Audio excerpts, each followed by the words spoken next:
Oh, hey, absolute pleasure. This is something that Quantic and I have been talking about since day one. Is that there's a lot of FUD out there. There's a lot of drama out there. We want to have a space where people can feel comfortable to just hang out and be themselves. And we're not looking for anyone to put on a show here. We're looking to just hang out, get to know you guys, get to learn from your awesome experiences here on Web3. So honestly, it's an absolute pleasure. This is the only way we know how to fly here. So absolute pleasure. Absolute pleasure. So yeah, while we are waiting for Quantic to get up here, I would love to hear a bit from you guys. Can you tell me a little bit about who you are, what you're doing with your work? And yeah, we'll kind of get into the meat and potatoes here pretty quick. Also, just to let you guys know that usually we start our spaces with a quick market overview, but I'd love to hear from you guys first before getting into that. But as soon as, that will be the next step, is I'll quickly just chat about how we're looking on the major cryptocurrencies, and then we'll get into the good stuff, into the content creation discussion here, which I'm really looking forward to. So whoever would like to begin, the mic is all yours. Well, I think I can start. Before, girls were saying that they were nervous. Like, I wasn't. And right before the space, look, oh my God, we're going to be on. It is very exciting, but now I am nervousing. I know that I shouldn't, but it is very special for us. We love you. Oh, love you too. It is super special for us being here, because it is very first time when people invite us as a team, as a family, sisSOsis. And sisSOsis is abbreviation for sisters are so sisters. And we've made this team, without any specific goals. We were just hanging out, having fun, talking. And by the way, we have a guy who connected us, Buchara. I'm sure a lot of people knows him, and he just he made this Bloopsy fam, and we were at the same family, and this is how we met. And I remember the days when I was on Twitter, and girls weren't active, and I told them, just go out there and be active, please. And they came. And the other day, Nastya came to my city, and we met in real life, and she was telling me about her project, and I was like, you should be on Twitter, you have to. So that's how we connected. And then we just had some fun, and we realized that we were true sisters. That's how we created sisSOsis. And we are three different girls. We are very different. You have no idea how different we are. I'm a musician, and Ira is a meme girl, and a vibing girl, and Nastya is a great artist. And we're just having fun. We're supporting each other, and we help each other a lot. So this is how it works for us. I wouldn't say that we are a community, not yet, but we are family, and we are a true team. So that's it. That's the story. Well, I gotta say, we are off to an amazing start. This is I love the intention that you guys have coming into this space. Honestly, some of the more successful projects that I've come to be a part of recently have come into this space with that exact same intention.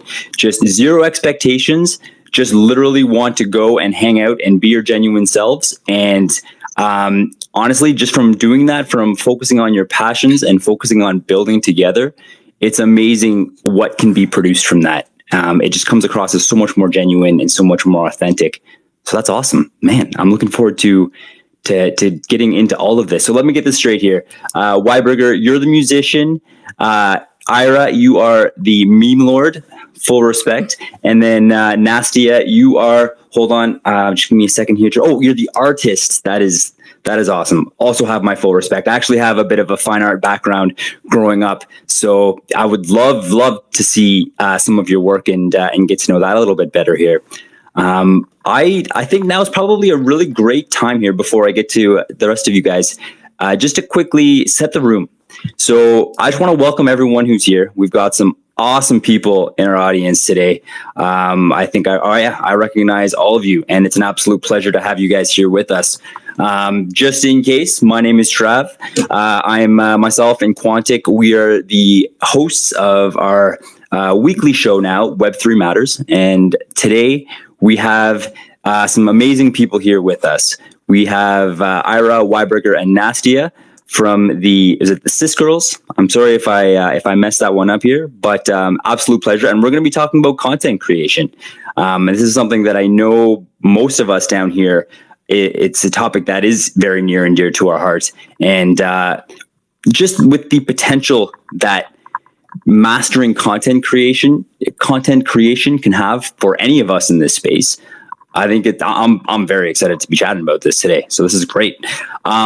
Okay, so yeah, let's. I want to give you Ira, and I want to give you as well, Nastia, a quick just an opportunity to touch base here as well. Introduce yourselves and tell us a little bit more about yourself.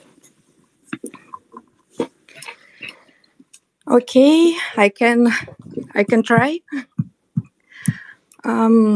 First of all, thanks for inviting me, and thank you, Yulia, for these kind words. I think today I can definitely call myself as a Web3 creator, and now I can tell you about my way in this space. I came to NFT in March of 2021 as a simple artist who knows nothing about blockchain or Web3. I just wanted to sell my pictures. But since then, my life has changed a lot. Because when you discover this word for yourself, it becomes very difficult to live your usual life. I think you know. And at the beginning, I didn't understand anything and tried to promote in collaboration with other artists. We have a different projects. One of my five is work with Genesis NFT collection for Sidos Heroes.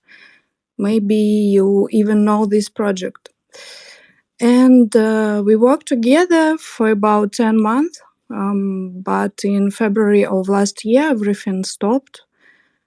And then I moved alone before the launch of my project together with a team of developers. I can tell about this in more detail. So this is my story and my way. Awesome, Nastia. Really well said. What a really, I'm just fascinated by your background and what brought you here in the first place. One thing I'm really happy about is that coming from a content creation topic is we've got people from all different walks of content creation, from a music standpoint to a meme standpoint to an art standpoint. We've got a lot of bases covered here.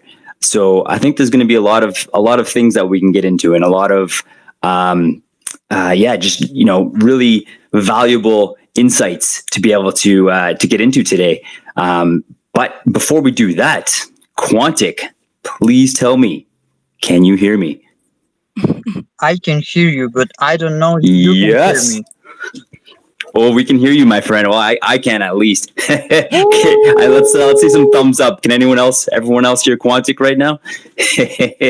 Perfect. I'm seeing some hearts. I'm seeing some thumbs. Woo! Thank you so much. All right. The Twitter gods are working for us right now. This is amazing. Oh, this is great news. For anyone who wasn't here with us last week was our 10th official episode. We had a ton of stuff planned. Our anticipation was high. The bar was set through the roof. And lo and behold, Quantic could not get on and join us for the entire episode. So this is a big deal. Well, we're celebrating. Now my arms are up in the air. I'm up off my chair right now. This is great. So Quantic, how are you doing today, man? Okay, other than this issue, which by the way, I don't know what happened. For those who don't know, me and Travis tested these spaces before starting, and it was working well. And now it didn't work, so I had to go through all of the process again of downloading an older version of Twitter. So that's for you guys to take into account if you face the same issue. But other than that, I'm doing really, really, really good. And I'm super happy to have the girls today with us. And also Buchara. I also invited Buchara to speak with us today. So if he's listening, he can join as well. Oh, this is great. This is great. Yes, please, more the merrier. Oh, I see a request coming up. Let's get this going here. Wonderful. So, we've got two. Excellent. Now we're going to have a full stage today. This is awesome. This is awesome. I can already tell that there's a lot of interest and intrigue when it comes to content creation, and even more so, I can tell that there's also a ton of expertise that we have here with us today. So the goal today is to talk about obviously content creation.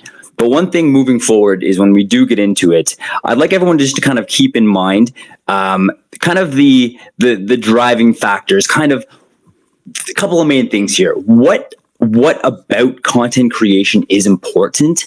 And then for anyone just breaking into the game, how can they get started? How can they create content in a way that's going to be successful for them?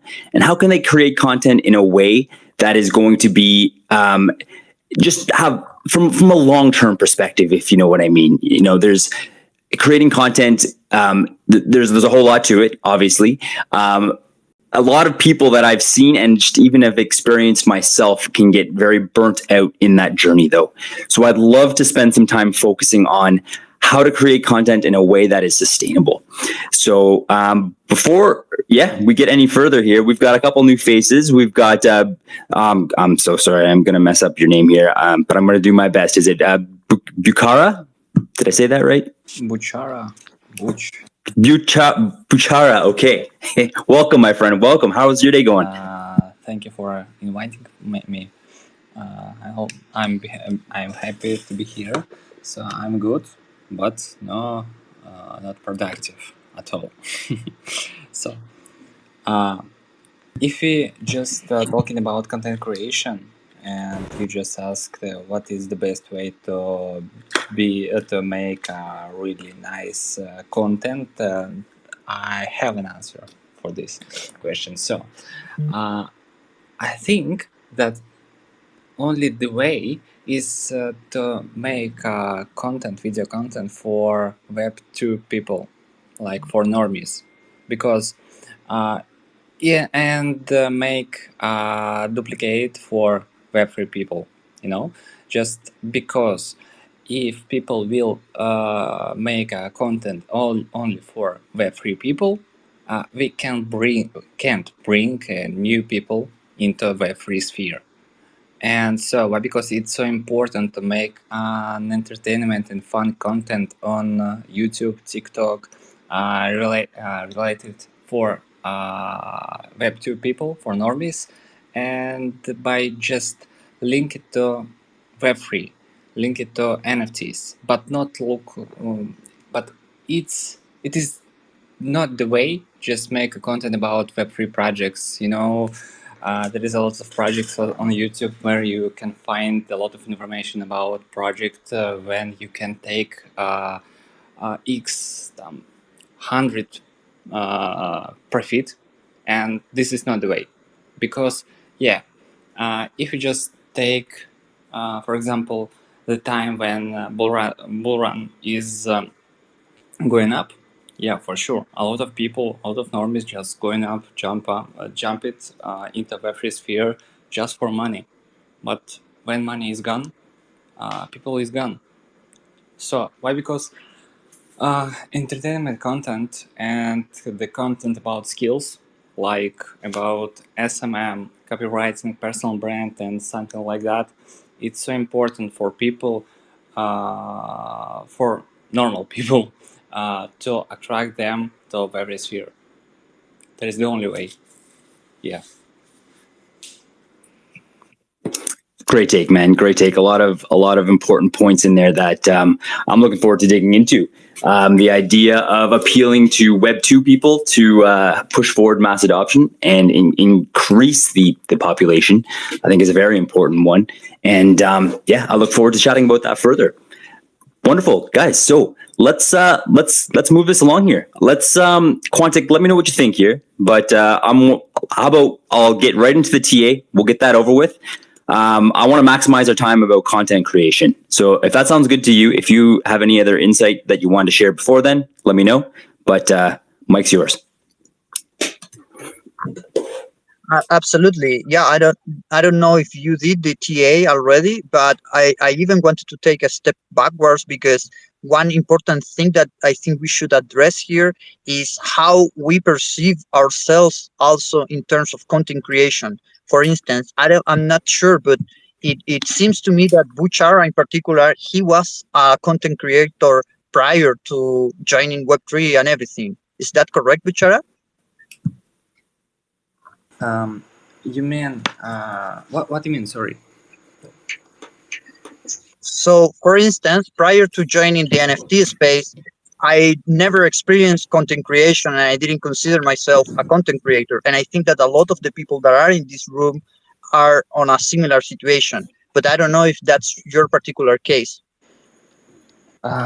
So, look, I'm just creating a content in point to make people fun. Not about just educational content, you know. I want to make and just build a YouTube channel. Yes, it's so difficult because there is a lot of work to make people bring into the fun. And when I will joke with Bloopsy, it is the main Bloopsy. This is a character with a bubble gum instead of hat, and this is the fun. This is ironia, just because the bubble is symbolized. That is the cryptosphere, NFT sphere, and a lot of people will understand it just because bubble talk about bubble, you know. And when there's will be a lot of sarcasm, a lot of ironia, and people will understand it, and he will laugh with them because hey, normies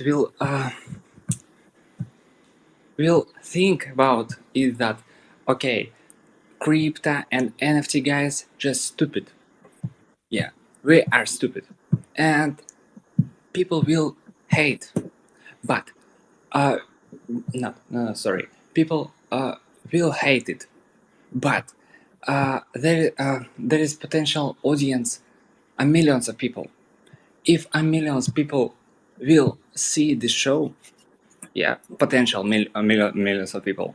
So I can bring more value about Web3, about NFTs, not just about NFTs. This is a new Ponzi scheme, and you can earn a lot of money here.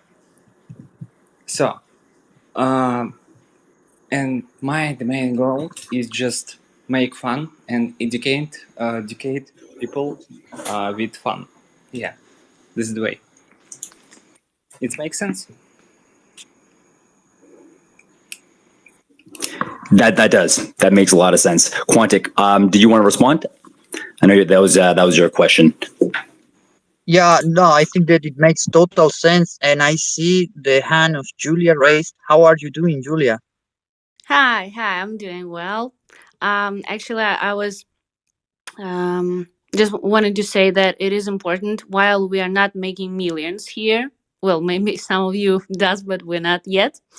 It is important while we are waiting, to educate each other and to have fun. So that's the most important thing for making content right now. That's what Buchara does. That's what all of us try to do. Like, combine different things, like combine the things that people really need here. Like, there are people who've been here for only a few months. They probably won't get, the whole picture. But there are a lot of us who've been here for 1 or 2 years, and we've been up and we've been down, and it is extremely difficult, to be um, you know, um, like broke. Probably some of us are, um, and still being here, still loving this space, loving this, NFTs, blockchain, and people who speak about it. And there are still collectors who love NFTs. Personally, I am a collector, and I love my NFTs, and I don't care if they go to the zero. I like the art. So there are people who don't make money right now, but they do something for this space, to to make others feel comfortable, and just to let people know that it is the future. Maybe a little later. While we're waiting, we should have fun and educate each other. Great take. Great take. I love how wholesome that is. And it talks about the journey just as much as it does the destination. And I think it's really important to have that healthy and wholesome perspective, and to have an appropriate mindset to be able to, weather the storm as you will. This is, like you said, it's not an easy journey, and together in the crypto community, the meta is always changing. There are always massive events that are directly affecting the vibe of the community. So to be able to kind of keep up with that and stay locked into that is not an easy, or it's challenging. It's challenging for sure. In my personal opinion, I believe it adds to the richness, but we're going to get into that very, very soon here. But Buchara, I see your hand back up. I'm going to send the mic back to you, my friend. Yeah. Sorry. Just Julia just remind me something about this content about millions. Yeah, maybe it sounds a bit unrealistic and distorted, but I mean that the millions of views, potential views, this is a long-term goal. Yeah. And why? Because just talking about millions, because I realized that the content, entertainment content, has a potential coverage in billions, not millions, billions people. And if we will introduce people about Web3 just in content like this, entertainment and fun, yeah, we'll win together. So understood that our videos, your memes, your, I don't know what you are produce to people. So I understood that our coverage is so low, but in Twitter, let's be realistic. There is maximum we can take 100,000 people, but this is the coverage. But in this case, in 100 coverage, 100,000 coverage, we can bring maximum 20,000 views in Twitter. There is not too much, and so we need to bring going to YouTube. Yeah, this is the way, and TikTok for sure. But I want to add, sorry, something that I make a lot of tests about durations of video, short video. Short video, this is a really great content. You can make it fast and bring a lot of people, viewers. But this is didn't work. It didn't work to bring people into Web3, bring people into your Twitter profiles. People want to see the real connections will be born in the long-term videos, like 10 minutes and more, because people will engage in this. But if you just scrolling up your TikTok feed, yeah, you just send a great video with 10 millions of views, and you just say, oh wow, what is next? And you did engage in it. So because need to, yeah, short shorts and reels, TikTok need to make when you make already long-term videos, videos. Yeah, sorry. So tell me, is this an accurate way to look at the concept of short duration versus long duration? I would compare a short duration video to throwing out GMs every morning. Yeah, you'll get massive views, but you won't get very good quality engagement. Whereas the longer duration videos of 10 plus minutes are more like your threads. They're more like your thoughtful memes, your quality, your high quality posts, where you won't necessarily get as much engagement right away per se, but in the long term, this will help drive your success forward and certainly help create a community. Does that sound about right? Comparing the short reels or TikToks to GMs? Yeah, actually, yeah, but need to clearly understand it. Why you post GM every morning? Why you make it every morning? Just because all people doing it. Sorry, you're asking me why? That's a great question, Yeah. actually. That's I guess for me personally, why I post GMs is to, I guess, be part of the culture. Also, I do know that it opens the door for me to engage with people on a deeper level. Like for myself, one thing that I try and do, and I know not everyone's like this because it's a little much, but for when people engage with me and post GM on my GM tweets, I will try and respond to them with a more thoughtful response. You know what I mean? So I'll actually take a look at some of their profiles, take a look at what they're about, and if it's something that I'd like to, learn more about, I will. I'll either ask them a question about their content or just spend a couple of minutes and create a bit more of a thoughtful response. But yeah, I know not everyone's like that. I know a lot of people, it's just, it's a way to see their numbers grow. And that's also a way to get that dopamine hit, which, I mean, I am not judging that by any means because it does amazing things for amazing people. It seems on the outside anyways. But to answer your question specifically, for me, that's been my why in behind why I participate in the GMs. So I don't know if you wanted to respond to that, but yeah, if you did, the mic is yours. If not, we'll carry on this journey. Why Burger? I see. I see both of you guys. Your mic's hot. It's a competition. Who speaks first? It is first. I just wanted to say that I really enjoy GMs because I've met a lot of interesting people through GMs, and maybe for last 5 months, GMs were going like crazy. But you always, should use these options to meet new people. Maybe you won't meet, but you never know. So like you shouldn't go crazy about GMs like we did a few months ago, but now like we calm down, but we still realize that GM is a good way to connect. So yeah, we do GMs. Weberger, yeah, you just said correctly.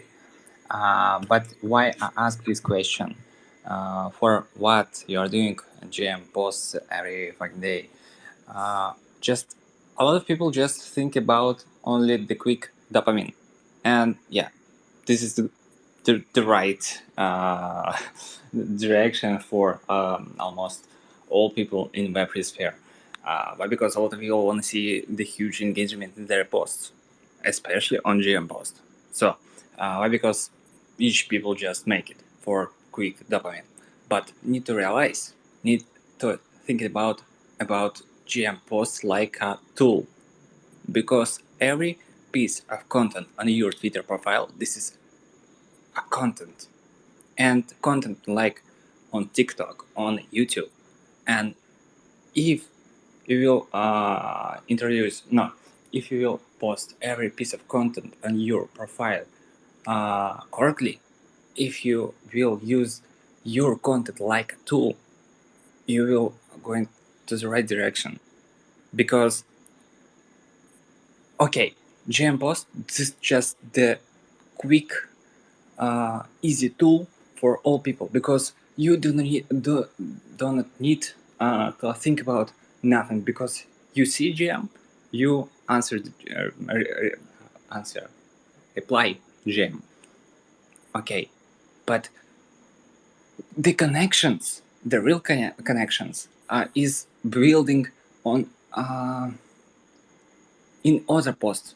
And Weberger, you know it, because if you just posting something interesting, something useful instead of GM post, and the real people will connect with these GM posts, yeah, right? We see the real connections who just make it not for just engagement farm, and we see the real ones who just can reply on your GM post when you just with your GM post will introduce in something in your thoughts, in your ideas, because you know that every day you have a chance to be noticed by a lot of people, and you can post GM post and introduce people to your life. You just make a picture or of your photo, yeah, on, I don't know, of your villa, and okay, great. Some people every day will learn what you just what will learn about your life, about your work. Yeah. Sorry, a burger. Yeah, I hope one day I will post my own villa, but I'll try to be short. Um, I would separate people on Twitter. Like people who just came here, I would say they must GM, because when you have like 100 followers and you do the content, well, nobody sees it, like nobody knows about you, so they have to GM every single day. Besides GM, of course, it is content like pictures, art, thoughts, emotions, whatever, whatever describes you, whatever introduces you to your small crowd. But when it comes to people who already have uh, some audience, I think I broke the system, and it was one of my happiest days when my regular post got twice more likes and comments than a GM. Like GM post was down, and the real content that I did, that was, I don't know, that was just appreciated so much from my followers, and that was a huge day. That is a massive day. Wow. Congratulations. That's like a milestone in any sort of content creator's journey towards making it in this space, is to have any kind of post outdo, especially a thoughtful post that they put, time and energy into creating. To have something like that overpower the GM post is amazing. So I feel that personally. So congratulations. That's fantastic. I really like what you guys are getting at about talking about using GMs as a tool. And the one thing that really resonated with me that you said, Buchara, is connecting quality content to your GMs and using it as a means to express yourself and share your value to the community. I know several people in the audience right now, like Iman. She posts her GM post with some of her photography, her nature photography every morning. And honestly, that's one of the highlights of my day, seeing those pictures on my timeline. And just it instantly makes that connection there. That's so much more than just GM MFers. So being able to leverage that to leverage the GM as a means to an end, but then also evaluating it, like you were saying, Weiberger, the why for using GM is going to change along your journey. As someone who's brand new to the space, 100, maybe plus or minus 100 followers, they're going to have to rely on those GMs to start to build that foundation for their community and for their following, so that they can kind of gain some credibility in the space before people may be interested in what it is that they're putting out there. It's a really awesome alpha that we're sharing right now. Quantic, how are you feeling about this, my friend? Yeah, man, I've been thinking a lot about this topic before. And first of all, I would just like to clarify that content has a purpose, right? And from that point of view, you can see it as a tool to, gather attention, or you can see it as something that you use to build community. So in my particular case, I GM every day because I like it, because I feel that I connect with people, and I feel that it's a way to build community in Web3. But I'm fully aware that perhaps the majority of the people, but I don't know, I cannot judge if it is the majority or not, but it's clear that in many cases people use it only to gather attention. But I think that both are fine, as long as you have a clear purpose of what you are doing with your content creation. That's great, right? That makes sense. Having that clear purpose and making sure that it aligns with what it is that you're trying to create as well. Fantastic point. And I love where we're starting here. We're really starting at the base level concepts when it comes to creating content. And I think we're just kind of really getting to the point of why create content, and then why is it important to know your why. So before we move any further, I'm really enjoying the momentum of this conversation already, and I'm going to throw it out there. I don't want to interrupt that. I'm going to hold off on the TA for now. Let's not get into that right now. Let's try something different. Let's shake this up. If anyone has any burning questions about any of the charts that I posted up top, feel free to reach out to me afterwards. I can also write a thread a little bit more about my thoughts on this, but I'm going to follow my intuition on this one, and I'm just going to say, let's stick with the topic at hand, and let's lean into this. Quantic, what do you think about that? Yeah, I agree, because I know that some special episodes about TA are coming as well. So maybe we can build a little bit of momentum this way.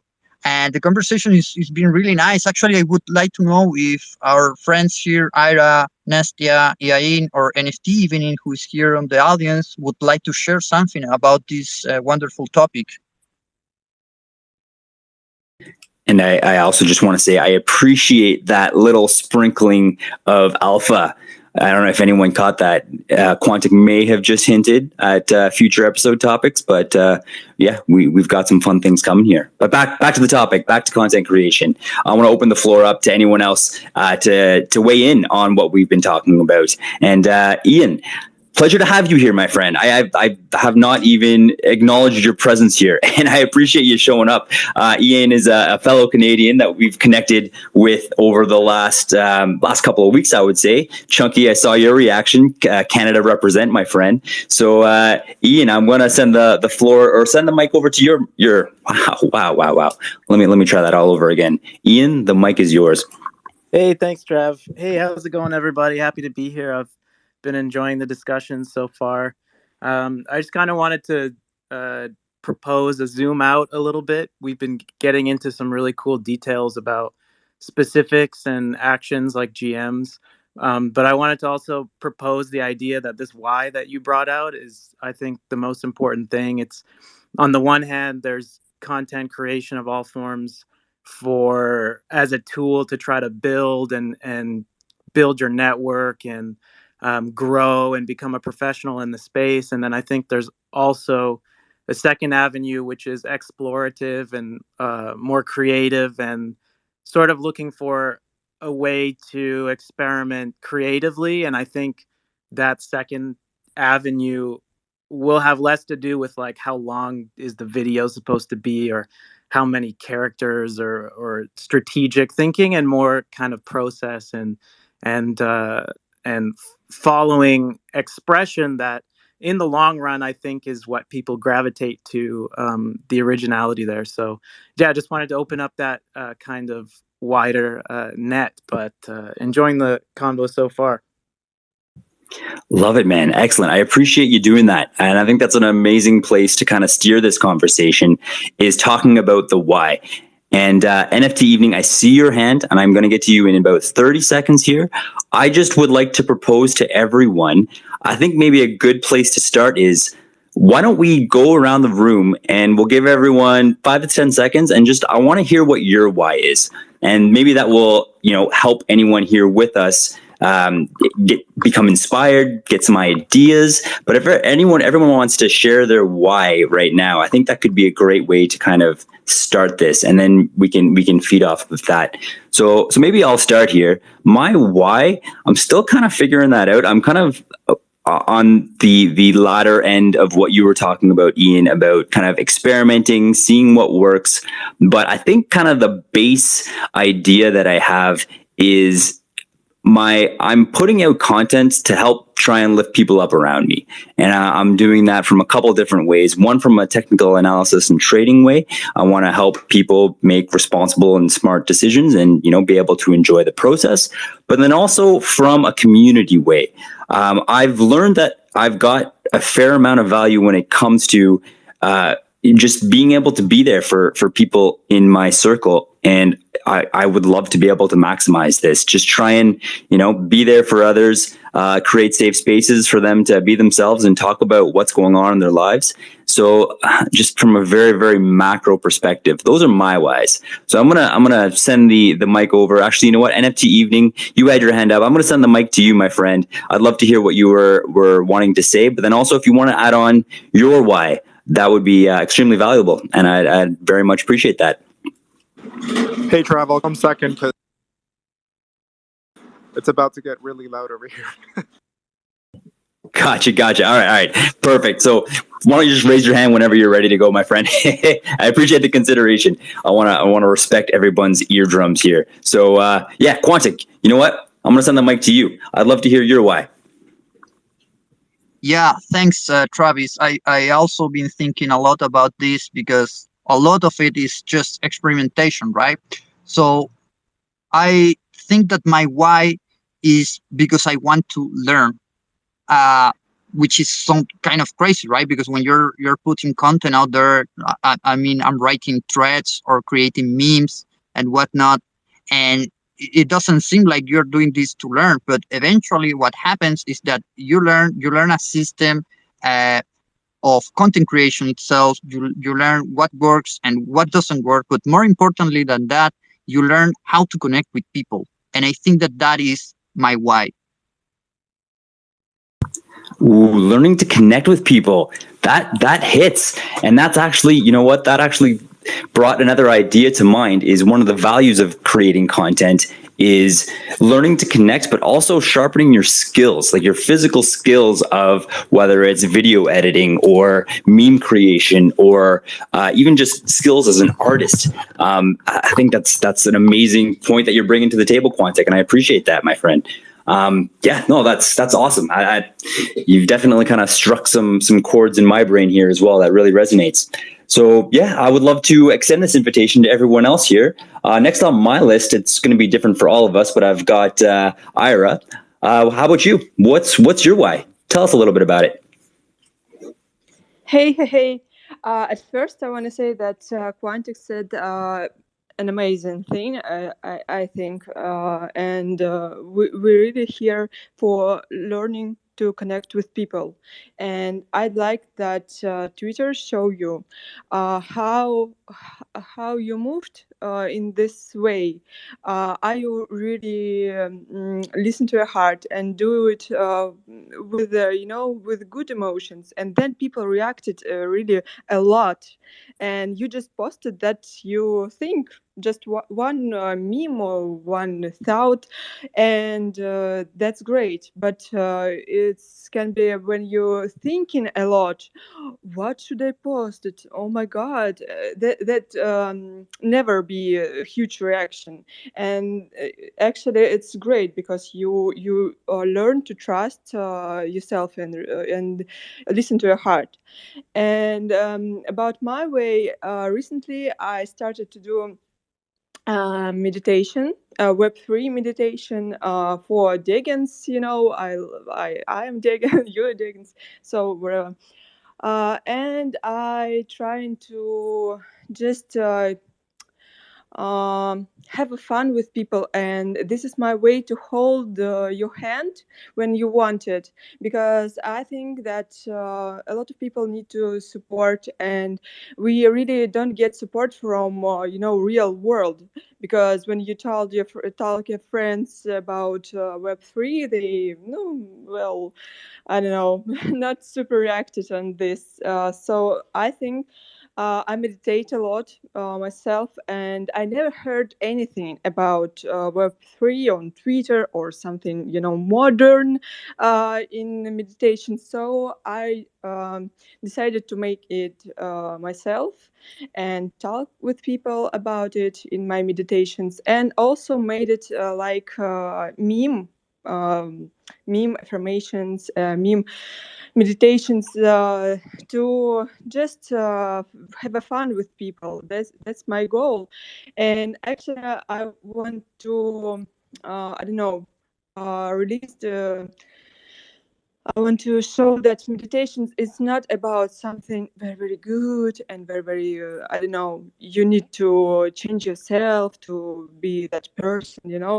I just want to be friends with their demons, and just, I don't know, being themselves, because meditation is like, I don't know, soul massage.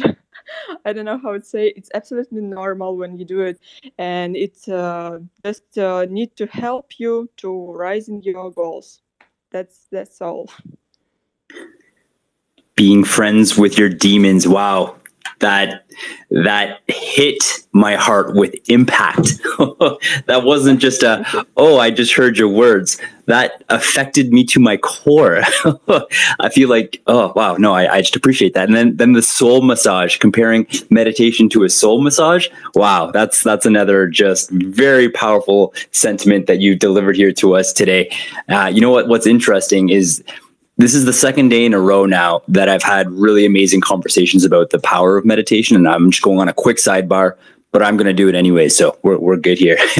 So I think you've convinced me to check that out. I've struggled a bit with getting into meditation. I have troubles being alone, quiet with my mind, just with some personal stuff that's been going on here, but it really does sound like there's a tremendous amount of value, and I'm very much looking forward to scrolling through your timeline and checking out what you're putting out there.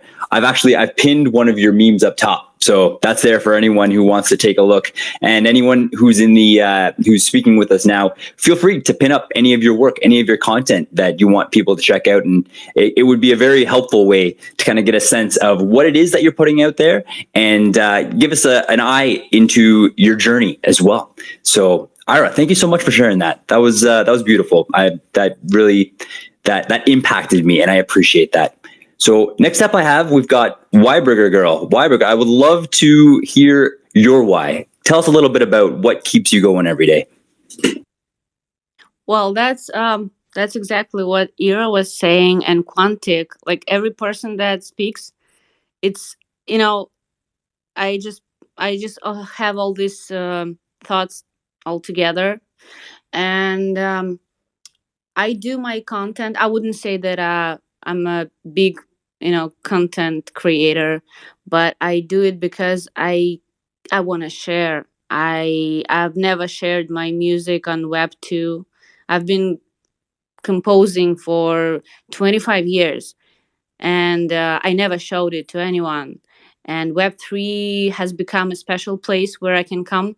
And as Ira said, Twitter is the best place where you can actually share, and you will get a support. That's what the most important thing for artists who create um, something personal.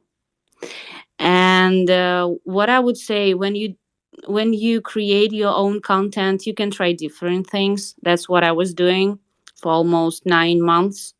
But from day to day, you go on Twitter and do the same things like GMs and talking to people, and you will be stressed 100%. I promise you will. But if you do what you love, you will handle it, and the community will help you. But the most important thing to realize that your content on Twitter is you. So whether you're an artist or musician or a meme person or content creator, your content shows who you are, and even your reposts, your retweets show who you are. So just do what you love, do what you enjoy, and do what you would love to do day by day, every day, and you will make it. Another very impactful why. I really do appreciate and am fascinated by that when you said that it wasn't until Web3 that you shared your work with the world. And I think that's just a beautiful testament to Web3 and what it is and how it can have that effect on people. After over 2 decades, Weiberger, of keeping that to yourself, finally it was this space and this movement and this idea of Web3 that made you reevaluate that. I think that's fantastic. That's amazing. And then your other point about how your work is you, I think that's a really important one. And I think that's one that we definitely need to put some focus on. Me personally, with the stuff that I've put out there, 100%, I have noticed a difference when I put something out that is authentic versus something that I put out that I was uninspired, or I felt like I was putting on a show, or I wasn't myself. 9 times out of 10, the more authentic content is going to be more well received. But then also it will feel more natural, and likely you will enjoy the process of creating it a heck of a lot more as well. So awesome. Got a lot of amazing nuggets here so far. This is great. Perfect. Next up, I have you, Nastia. If you'd like to share your why, that would be amazing. So what? Oh yeah. We are. I was just curious as to what keeps you coming to Twitter every day and sharing your content. Why do you share the content that you do? Does that make sense? Yes.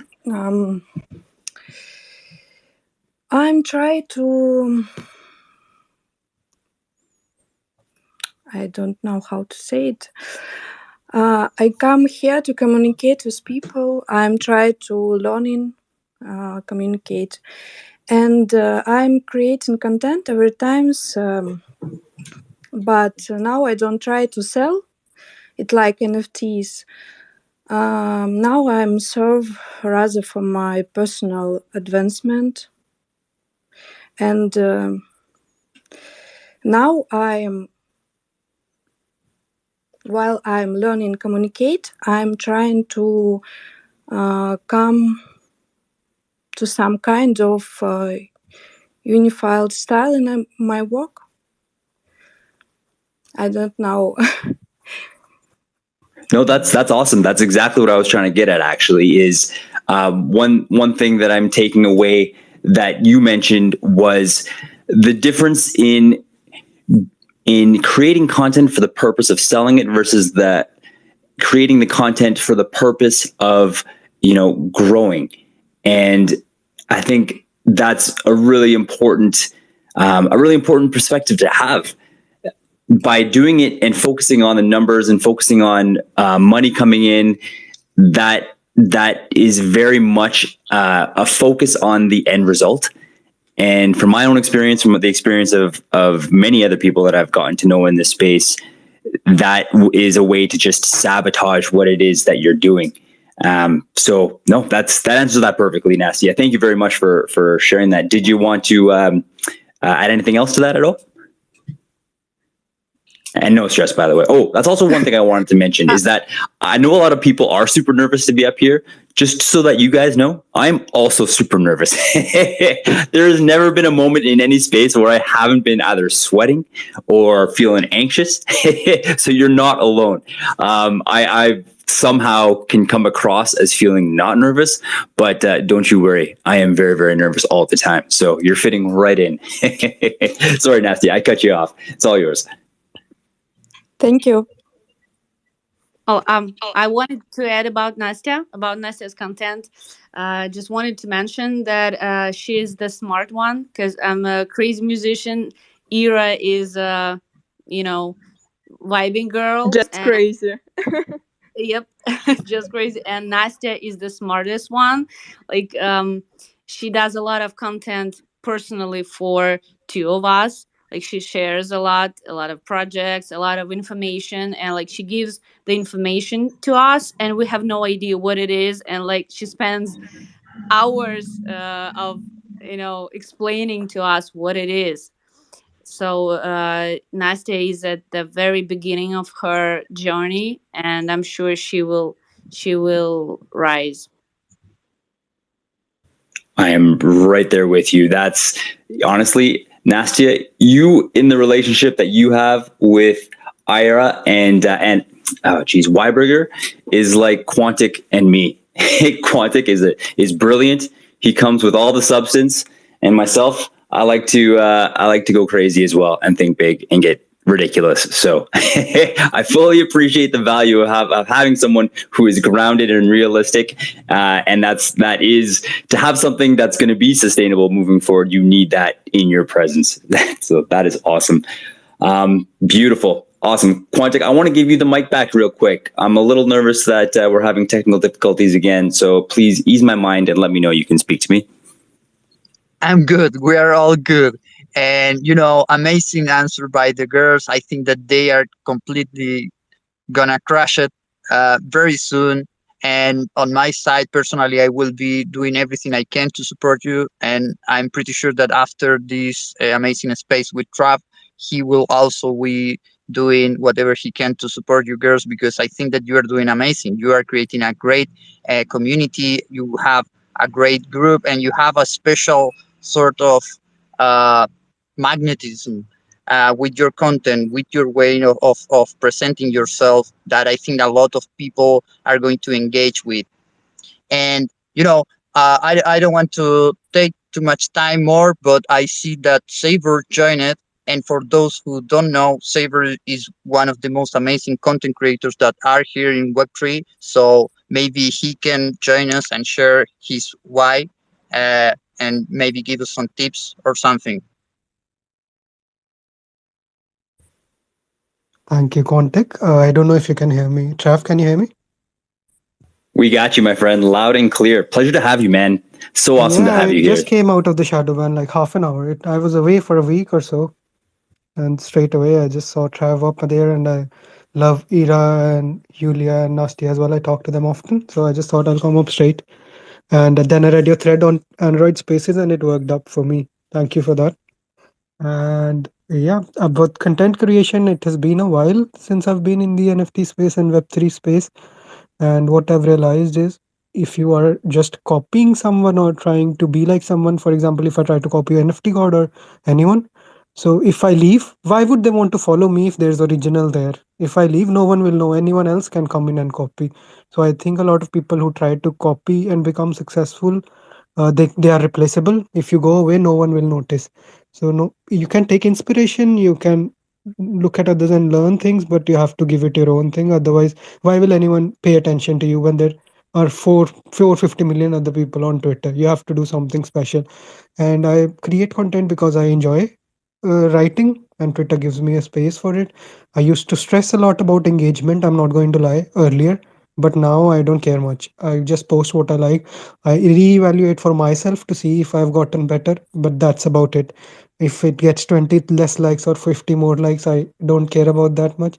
So yeah, enjoying is number one. And once you're enjoying it, creating good work and looking at what you're doing, money will come. It has to come. Where will it go? Amazing, Saber. Hey, first of all, half an hour fresh of being free from the shadow ban. Congratulations, man. And the fact that For you're now, first for now. for now. Sorry, I'm knocking on all of the wood that I have. I don't know if you guys can hear this. We do not want everyone send their vibes. Let's keep Saber with us. He's a legend in this space. So definitely everyone, yeah, just to kind of step back here before I go any further and forget, I invite everyone to follow everyone up here, but more importantly, well, not more importantly, equally as importantly, check out everyone around you. We have some incredible people here today who have brought and consistently bring just incredible value to the space. I just want to invite all of you to connect with everyone around you. The goal of this space, as I know Quantic will mention to you, is not numbers, it's quality, pure quality. We want to empower the people around us who are truly putting their heart and soul into this space and who are trying to make the most out of Web3. So I can tell you 100% certainty that everyone here with us today is amazing. Like, for real. I'm not even exaggerating about that. So yeah, just to throw that invitation out there, you will not be sorry. Saber, getting back to your question or your point here, I really appreciate that. I know when in the beginning of my journey, I was so preoccupied and concerned with getting back to every single GM. Not only that, but going to their profile, wishing them a GM, and then wishing them a GM back to the GM that they wished me on their GM. It was just out of hand and completely unsustainable, to the point where I would spend hours of my day just doing that. And by the end of that, I would just have zero creative powers left to put into my own quality content. So being able to release yourself from that sense of obligation to just reply and just put out the quantity it was such an important step in my own personal growth. And I really noticed at that point, yeah, my numbers fell for a bit, and still my GMs have only been getting maybe a fraction of what they used to get. But the engagements that I do receive are a heck of a lot more meaningful. They're genuine, which is exactly what I want. I want that real feedback on the work that I'm putting out there from people that I know and trust, so that I know that any adjustments that I make, it will be towards the goals that I put out there. And then, yeah, the last thing that you mentioned about just being authentic, that is a strong, strong theme that we have been keeping in focus this entire conversation so far, is the power of being authentic. And not only does that put out more quality content, unique content to you, but it does very much prolong the process of being able to put out content. So my friend, thank you. Thank you for being up here. Thank you for being our first stop post shadow ban. Yeah, I appreciate you, man. And I hope everyone tells you this all the time. You're awesome. I just want to give you the mic back to respond if you had anything that you wanted to add to that. No, I appreciate it, Trav. I've told you that quite a few times in person. I tell other people as well. I think you're one of the most wholesome and authentic people in the space, always spreading kindness and smiles and just being positive with everyone. No, I don't really have a lot of things to say. I think another just one thing more I would have to say. A lot of people stick to saying that you should have a niche and you should just stick to it and not do everything. I disagree with it. I think Web3 is a niche in itself. If you want to post things about fun, if you want to post educational content or entertaining, do all of it, man. Why not? If you're just posting educational content, first Web3 small, and then you posting educational content in Web3, your niche is narrowing down a lot. NFT God has grown so much because he just doesn't talk to NFT people. He talks to general audience about building and everything. And if you're just talking educational content in NFTs, it's a very, very narrow thing. So I don't really believe in niches. I'm not saying I'm correct. That's just what I believe. Hot take, man. But that makes so much sense. It makes so much sense. Hold on a second. Buchara was saying earlier, the amount of people in the space on CT is very, very small. So you want to definitely maximize your exposure to people, maybe even outside of the Web3 community, just from creating content that talks about universal things like wellness or mindfulness or meditation, like you were doing. And that was awesome. Did you, correct me if I'm wrong, did you write a thread about this at some point? I feel like I may have seen this before, but then forgot about it. But I'm really happy that you brought it back up, because this is, that's some powerful stuff. Was that something that you spoke about it a while back, but not a thread. But that's just, and I don't expect everyone to agree with me, and I'm okay with disagreements also. Yeah, perfect, man. Well, hey, I appreciate that take. I know I've definitely said find your niche multiple times in multiple different things that I put out there, but you've expanded my mind, and what you're saying makes a ton of sense here. Buchara, I see your hand up. I'd love to pass the mic to you, my friend. I'm just thinking about that. We are uncompared things. Web3 community and Web2 community. You know, we are just a Twitter community. This is not look like a community of Web3. It's look like a community of new stage of internet. It's a bit strange, no? So why? Because I'm telling about that we are need to go into Web 2 and make content for Web 2 people, just because this is content for normal people, for us, and this is a normal thing. And Web 3 is just the same internet, like Web 2, Web 1, but with some features by crypto and NFTs, and that's all. And if we are understood it, so we can move forward. But we just stop and we just make this community just make a jail about that Web3. This is Web3. This is all people who just living in Twitter space, not space. I mean Twitter sphere, and that's all. So we are the same. We are Web2 plus some features, and that's all. Great take, my friend. Great take. So thought provoking. Honestly, the connections between Web 2 and Web 3. I appreciate you sharing that, and I appreciate you sharing your perspective on that. Sorry, I'm just trying to get back to a couple of people who are requesting to speak up here. We've definitely got a couple of new names. We've got NFT Unicorn. We have got DZ, and I know Chunky, you had put up a request here.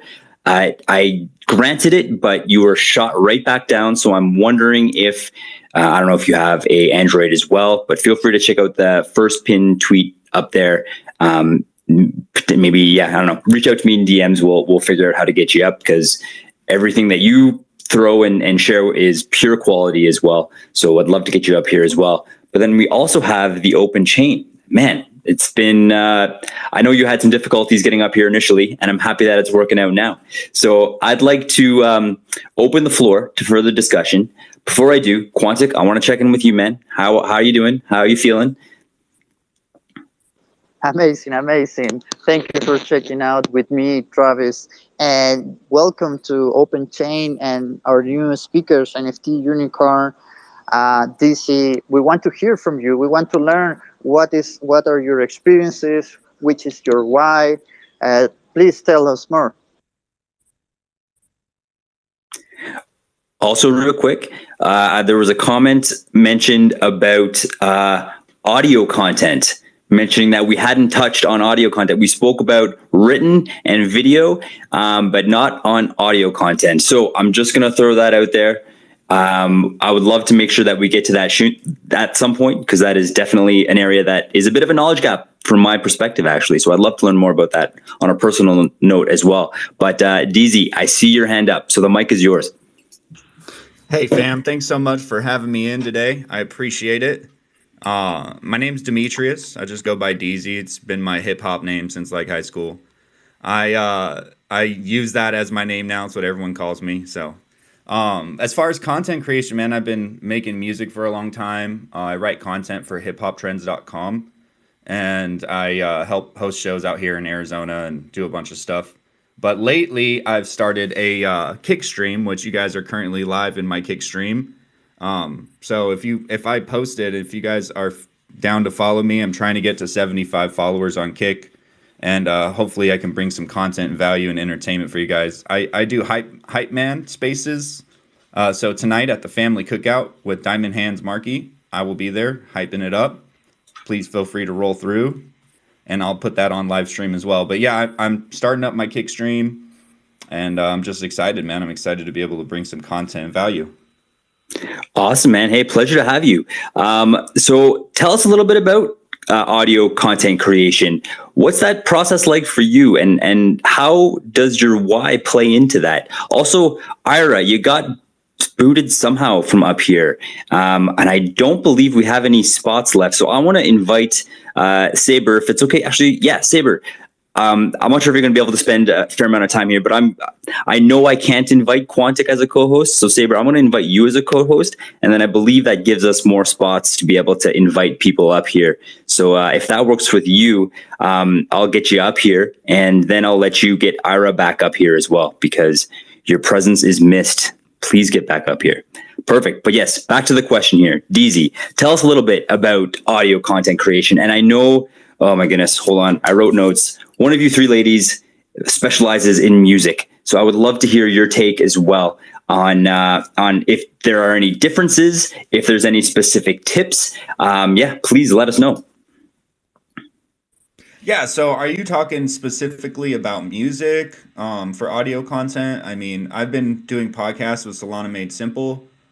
So there's a lot of different content routes that I've been doing. So as far as that goes, we usually script it out, bring up new NFT projects, talk to them in a Discord call, get it put on a podcast.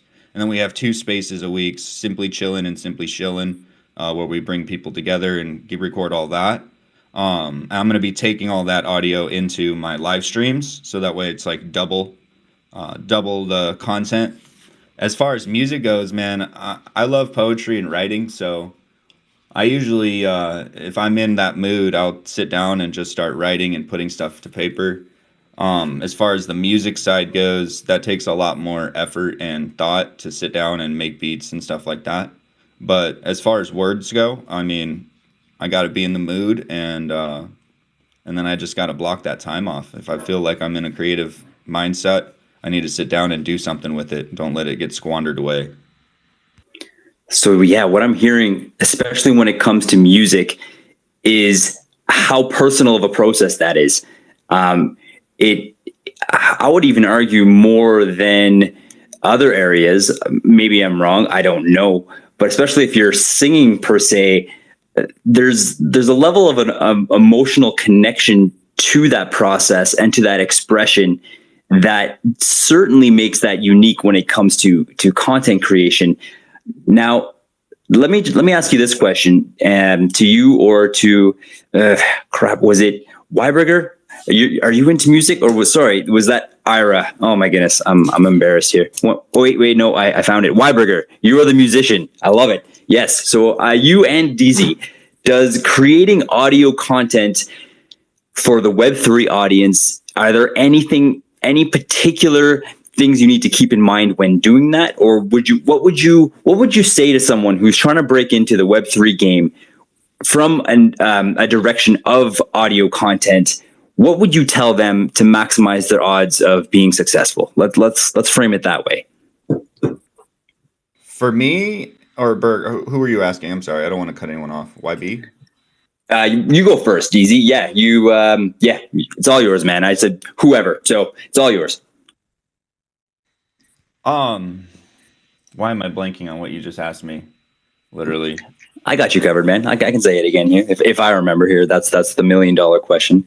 I said a lot of things, but nutshell version was for somebody breaking into Web3 with the intention of creating audio content, whether that's music, whether that's spaces, interviews, and trying to put out the content there as well. What would you tell them as advice to really make it in this space compared to let's say Web 2? Like, I would imagine there are some intricacies, there are some differences that you need to take into consideration when putting that content out on Web 3 versus Web 2. Yeah, what would you say to a guy or a girl who's breaking into the scene and just trying to get started?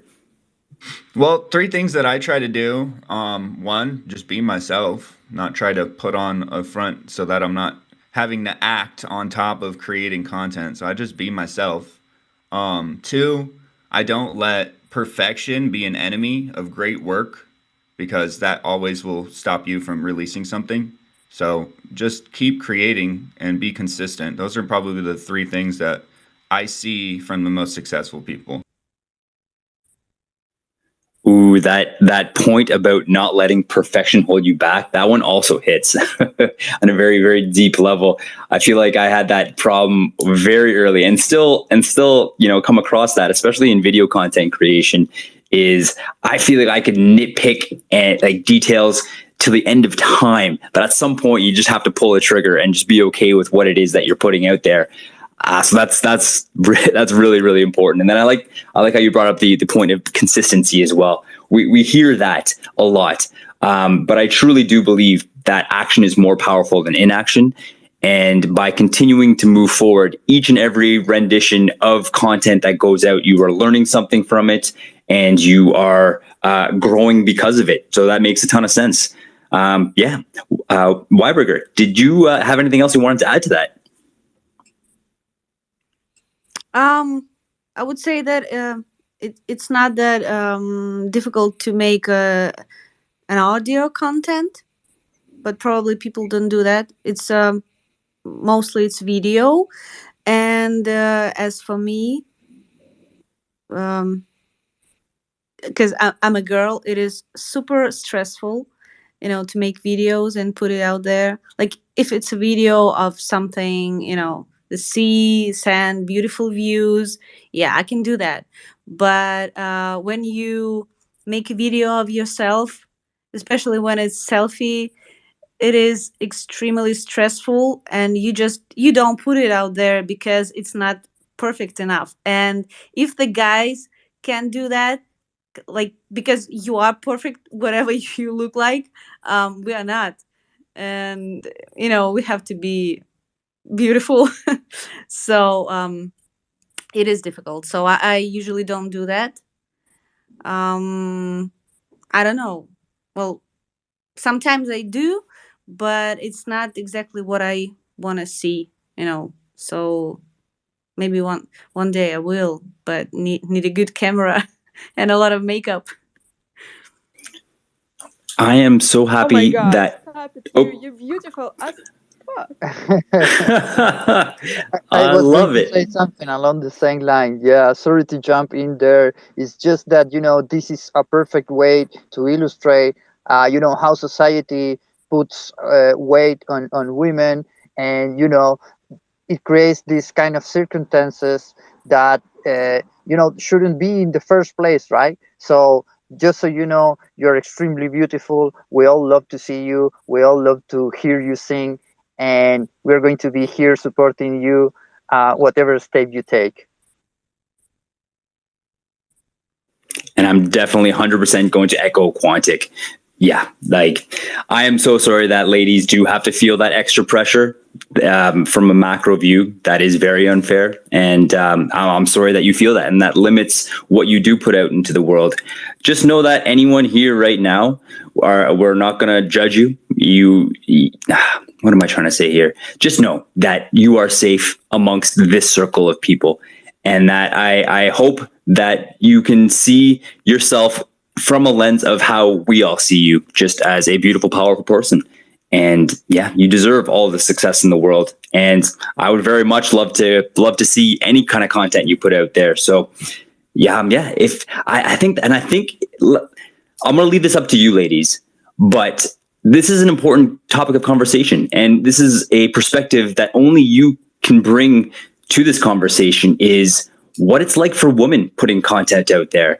And I think it could be very valuable for us, and then for any ladies out there who are dealing with, similar pressures, similar insecurities.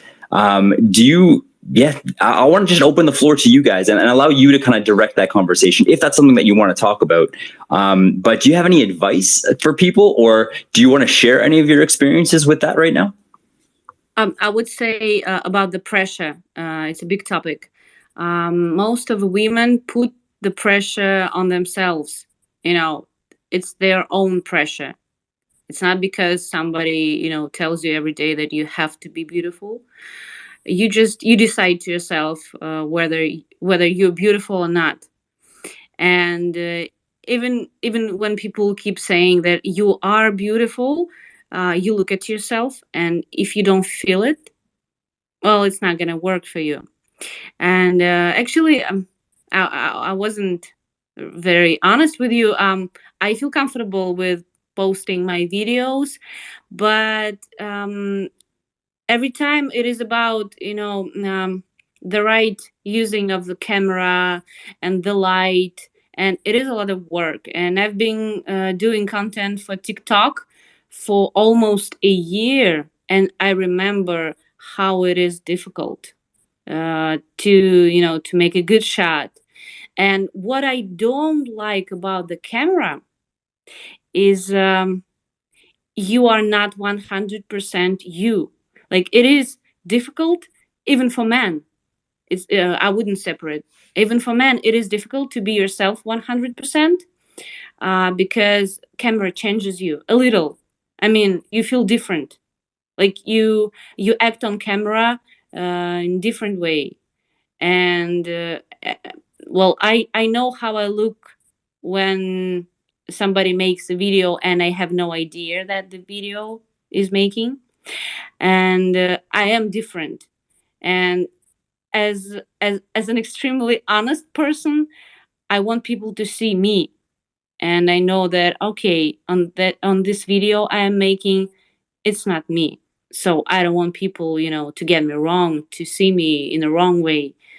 But I am learning.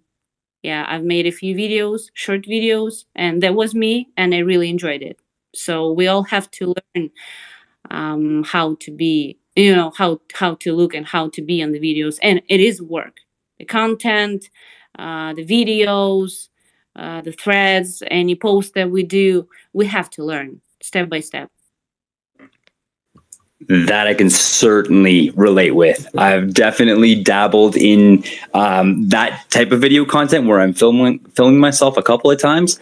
It's not easy. Oh my goodness. I love how the root of that is not feeling like you're authentic. You're right.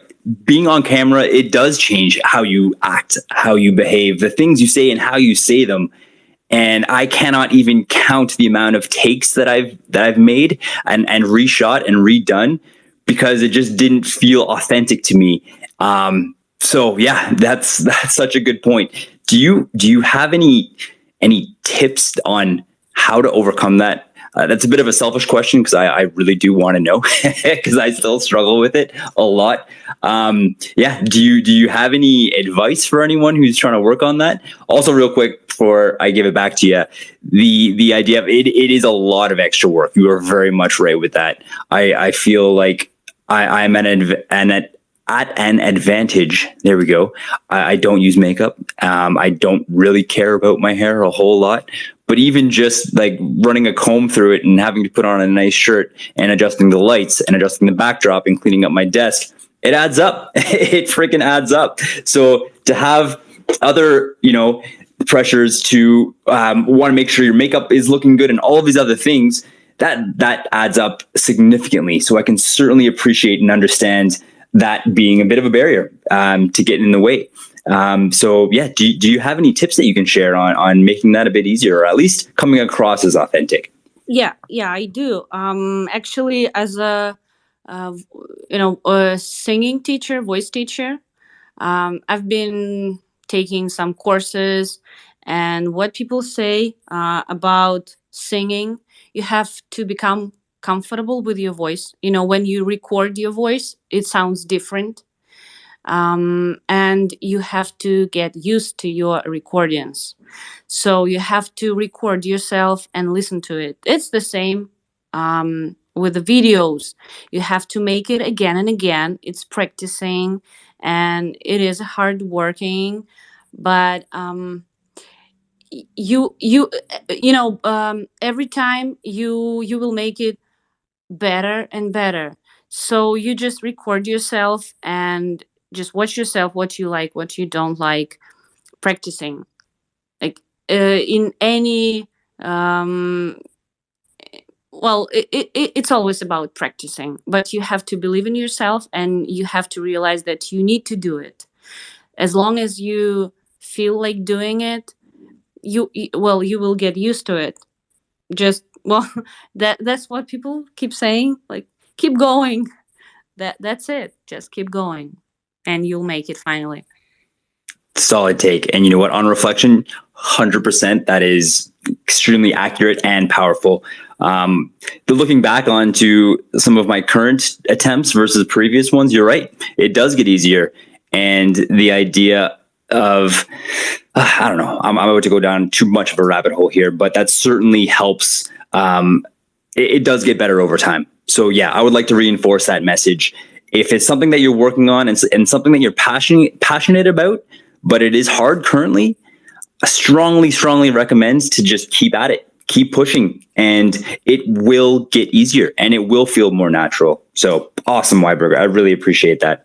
NFT Unicorn, I see your hand up and I'm so happy that you're here with us as well, man. Welcome. Thank you very much, GM to everybody. Nice to be on your space again. Always a pleasure. A little short story about me. I've been on Twitter for 5 years now. Started with, I'm going to be honest with you guys, started with the pump and dump groups and stopped doing that because I suddenly started believing in karma and changed my life a bit after that. And what I am looking for right now is to be who I am right now in real life and reflect that in Web3. It's a bit difficult sometimes, but I love to do it, create a bit on Photoshop, do some content creating, still not confident enough to host my own spaces and stuff like that. But I got a plan to do that this year, and I'm sure I will make it. But I got a question for Burger, or I say, why Burger Girl? It's for me, and I think for a lot of people out there, it's sometimes really difficult to stay motivated. And I've heard it in this space before. Somebody told me, don't look at the numbers. Well, I'm a numbers guy. I look at the numbers, and I have to because it motivates me and it can break me down. And it's something that I want to learn. So, what motivates you, Weiberger Girl, to keep on pushing and pushing? And how do you motivate yourself when you're not motivated? Well, thanks for the question. It is a very tricky and important question because I've been down so many times as a introvert and a musician. I'm too emotional, and I've been down so many times. I was about to leave, to be honest, and only community, maybe not the whole community, but the people who care. Like if I wasn't GMing for a couple of days, there were people who were DMing me, like, are you okay? How are you? How are you feeling? And my man Zig is here. We've been friends for almost, I think, 6 or 7 months, and I love him with all of my heart. Saber, our co-host, like, he's always there for me, and like I feel comfortable to tell them. If somebody asks you how are you, I'm like, I'm okay, or I'm fine. And if they ask me how I am, I tell them like I feel terrible, I feel down, and there are a few people who I can talk, about being down. Of course, it's my girls, Nastya and Ira and Buchara. I mean, like our father, Buchara is our father, and I love these guys so much.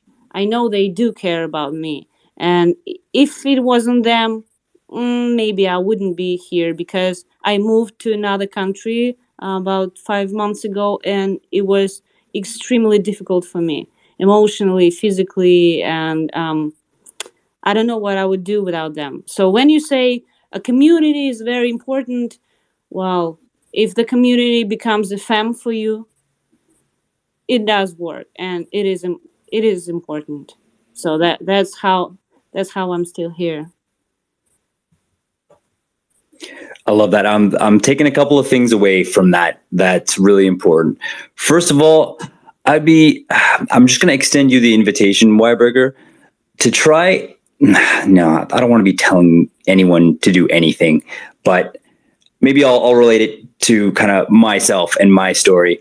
I also thought in my past that I have been too emotional, and I just want to let you know that I don't believe that to be true anymore. I think being emotional is so much of a strength, and yeah, it can be inconvenient in certain situations, but overall, it makes us who we are. It makes you who you are, and I wouldn't change a single thing about that. So, yeah, I just encourage you to try and find empowerment in your emotions, because it is a superpower. It allows you to connect with people in a way that not very many people can.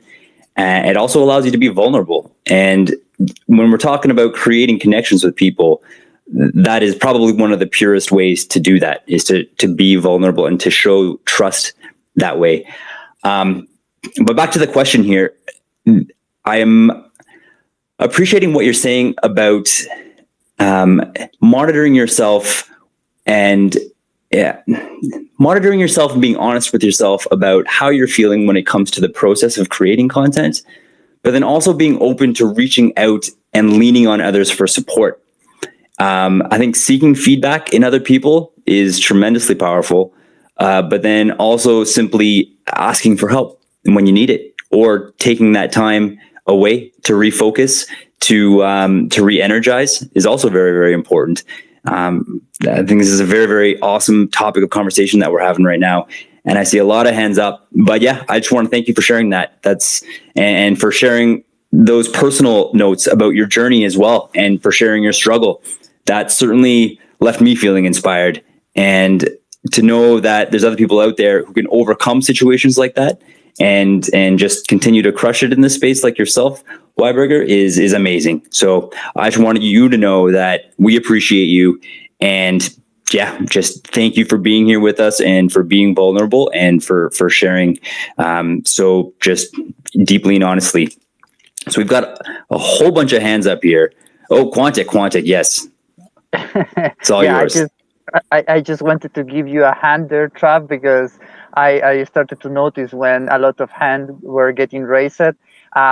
Just real quick, this is how much value we can create among each other with these spaces. We went from a simple topic, which is content creation, and right now we're talking about the importance of getting connected with your emotions and to ask for support from others when you really need it. So yeah, just wanted to pass now the mic to Ira, and then I think in order it would be our friend the Open Change, then Oro, and then Saber. So let's go with Ira. Hey, I just wanted to say that so many thoughts that now I would want to agree, because you guys just amazing for real. And I want to say that I'm super emotional too. I'm just really super emotional. That's why I have been prepare my meditation like 3 weeks or more for sure, because I'm so worried about it. And you, Berger, helped me so much. She was with me, sorry, like every day, and she we has a call, and she helped me, and she sent me a lot of audios, and she's an amazing person for real. I'm so appreciative. And I just want to tell about women in Web3 again, because this is a very important topic. And I like that Berger again said about that we have a lot of pressure or on ourselves, and it's true, because a lot of reply guys here that no, men, and we all know here them, we all respect, and etc. But a lot of women here, I saw it too cold, they not replied. Sometimes they completely different than men here. And I know a lot of wonderful women here, that Kseni, Aviamami, Luna, they Iman, also they here all. And I just want to tell that I think and I feel that we changed this tradition, I don't know, and we changed this in Web3 for sure, because I feel like women become more confident, more I don't know, communicative, and I really really love it. That's all. And this is a great space, guys. Thank you a lot. Oh man, I'm honestly, I'm feeling that loss for words right now. There's a lot of power happening right now between us, and I'm just feeling grateful. I'm feeling really grateful. I love to hear about people who are making such strong connections and who are able to help lift each other up and move each other forward. It's just so incredibly inspirational, and I think I'm just super grateful for you guys. Super grateful for the space. And I'm also really happy to hear that you guys are feeling that empowerment as ladies, as women. You're feeling empowered from this space to grow, to learn to communicate better, like you're saying, to better express yourselves and feel comfortable with yourselves. That's beautiful, and I love that, and I appreciate that you share. I appreciate you sharing that with us. I think this is an amazing opportunity to be able to talk about these important topics, and I am so happy that we are, and that you feel comfortable talking with us about it. So just know that I appreciate you very much, Ira, and thank you for being here. This is absolutely lovely. So let's moving on to the next hand. We've got Oro. Oro, you've been trying to get up here for a little bit, so I appreciate that you stuck with us and you're still here with us now. So the mic is yours, my friend. I'd love to hear how you are. Oh, sorry, Travis. I think that in order it was the open change first, and then Oro. See, this is why I need you in my life. You're keeping me straight. I'm all over the place. Yes, the open chain, my friend. You also had some struggles getting here, and I'm also very happy that you're here with us today. The open chain is one of the earliest connections I made on the space. So, my friend, welcome. Thank you for being here. Great to be here, Trav. Great to be. Can you guys hear me? We can hear you. Oh, loud and clear. It's finally great to be able to contribute in one of these spaces, because normally when you guys have these spaces, it's like daddy-daughter time, home from school, and I'm not able to kind of come on and talk about all the relevant things you guys talk about. It's amazing what you guys do. I just want to say first, in the space that I've been kind of listening from the beginning, from when you guys started. It's your 11th episode now, and every week you have some amazing alpha, some great discussions that are really topical and trending. So it's great to be able to contribute. Finally, I have a little bit of a cough, so excuse my sore throat. But what I want to say is that my own journey. Just want to kind of really just emphasize, what my background is essentially. And I come from a financial background, but I've been kind of a DJ since 2014, since opening up my kind of first crypto wallet in buying Dogecoin essentially. And I've always been a DJ with a suit, I used to say, and I quit banking last July. I thought, I had enough, because I just wasn't happy where things were going. And I went kind of Web3 full time, and I started the open chain really because I was I was educating people, even in banking and outside. I was like essentially educating them on Web3 and cryptocurrencies because the interest was so high. The demand was so high for it. Everyone was kind of, seeing it as the next opportunity essentially. And I started to kind of create content. It really started as just an education service, but I'm kind of building more things on top of that now. I started first on TikTok really, and just creating videos. Yeah, it's very different there. Of course, it's very different to kind of the stuff we talk about, we do on Twitter. And some of the things that are coming out here are amazing from you guys. So it's amazing to be able to share the space with not just the speakers, but everyone else. Who's listening. I see a lot of faces here that I follow, and I look at their pages and profiles, and a lot of content that essentially really speaks to me, and I really enjoy. So yeah, I mean, in terms of making videos, it's really very different to essentially to what we do on Twitter. Things like what I really enjoyed. Is the change, I really started Twitter and I was just vibing in the beginning. It was more of a, let's just vibe. But like we talked about here today, the why is really important. You've got to understand why you're doing this. And now that I'm kind of creating this company, I realized actually vibing, you need to have a different strategy now. So it's more about kind of brand awareness and marketing essentially, and having to create content to bring more brand awareness, because the numbers matter.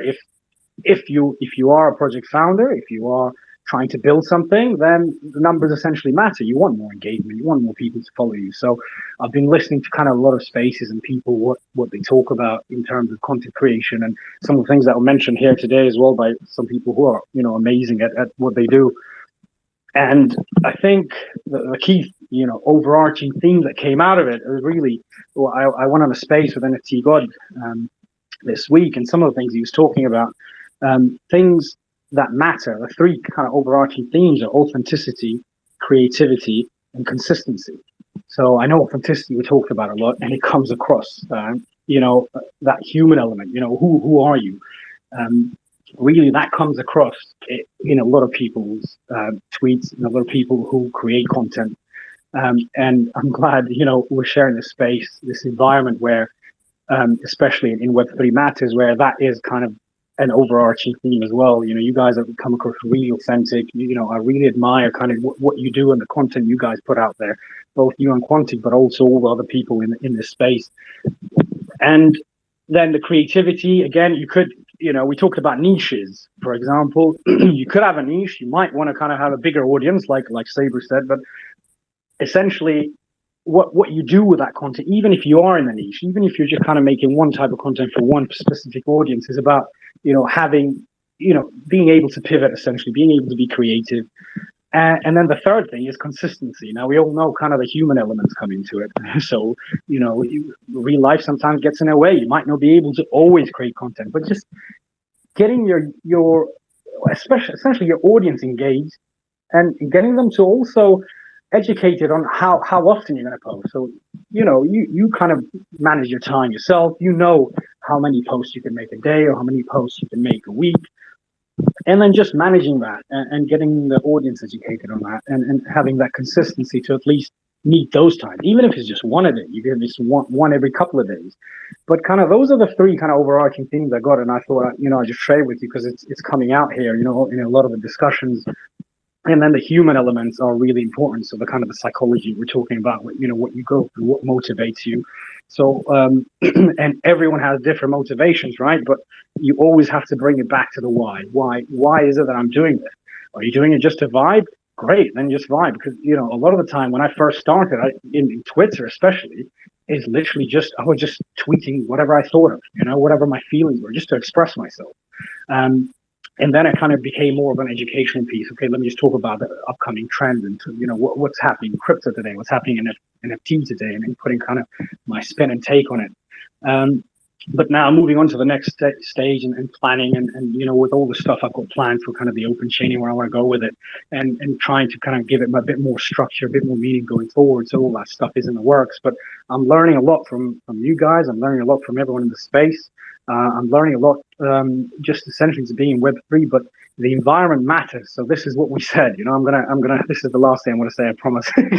um, but the environment we set here in Web3 is something that we can essentially, we can create an environment where we haven't seen before. In the financial world, it's a hostile environment. It's a very competitive environment. It doesn't have to be like that in Web3, and this is why I love this space so much, because we're creating something, from scratch. There's no discrimination.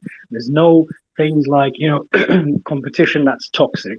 It's all about learning, growing, supporting each other, and that's one of the reasons why, I've connected with a lot of you, and that's one of the reasons I appreciate a lot of people that I connect with. But yeah, that's kind of my take on it, and that's it really. So yeah, I'm glad. Thanks for giving me the opportunity to discuss. Absolute pleasure, man. The trifecta that you outlined, the authenticity, the creativity, and the being consistent, also very, very meaningful. And I love how you kind of broke each of them down to kind of give us an idea of what exactly each of those things mean. Amazing, man. Thank you. Thank you so much. There was one other point that I wanted to quickly touch on that you had brought up, and my mind might be failing me right now, but if you bear with me for 5 seconds. Nope, it's gone. It's gone. Just know that the fact that you just gave us alpha on proxy from NFT God himself is extremely meaningful, man. And that's what it was. It just came back to me now. I appreciate your take of applying what it is that we're talking about today and directing it from a perspective of trying to accomplish your goals and pivoting it a little bit more and addressing those people out here, myself included, who have a higher agenda, who have long-term goals, and facing it head on that numbers to a certain extent are important. So as much as the healthy thing is to do is not pay attention to the numbers and the metrics behind all of the posts that you put out there, it's still important to be consistently and continually evaluating where you are, evaluating what it is that you're putting out there and how it's doing, but then also evaluating to make sure that it remains aligned with your goals and with your why. I personally believe that as soon as that alignment starts to diverge, that's when the anxiety and the stress starts to pump up here. And Omni, I see you in the crowd here. We've had conversations about this, about there's a specific word that's also leaving my brain right now, but just how important it truly is to keep your actions aligned with your goals. So amazing, man. Thank you so much for contributing that. That is awesome. We have got Oro up. Oro, I see your hand. Welcome. Thank you so much for being here. The mic is yours.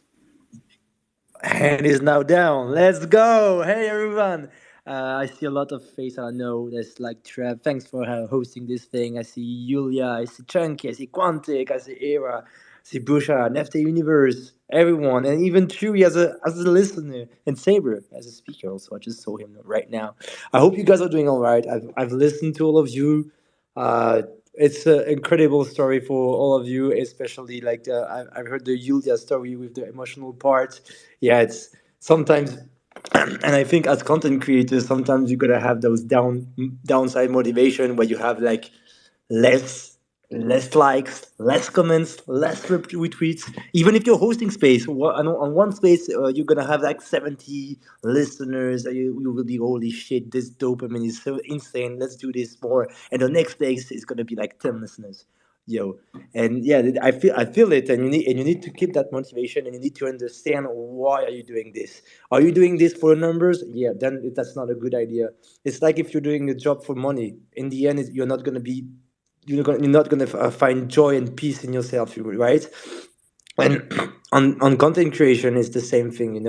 I've started before content creating. I was literally a consumer of Twitter, like scrolling, and even a consumer of Instagram, a consumer of TikTok. And big thanks to Web3, I was like, all right, let's share my journey as a founder. Let's share my journey also, because I'm doing this incredible discipline thing to build my product and build my project with Minder, you know. So I want to share this, and I was like, yo, I'm not so good in written because first of all, English is not my mother tongue, right? So I was like, hey, I'm better in speaking skills, so I'm good at behind a camera. So let's fucking do some TikToks, you know. So I've went to TikTok and I've been doing like 100 videos, one video a day for 100 days, and you know it happened really good. You know, I made some videos were viral, liked it, but you know the Web3 Nation on TikTok and so on is not so present. So you need to stay on Twitter because you guys know how much important Twitter is, right? So I need to force myself and do some content creation because I like it. I like to share my journey, even though I'm speaking to myself. I'm journaling a lot, and I don't care. I don't really care if there's like 10 people, 20 people, only one people liking my comments, but I truly enjoy writing this, and that's my recommendation on this, guys. Don't chase those followers.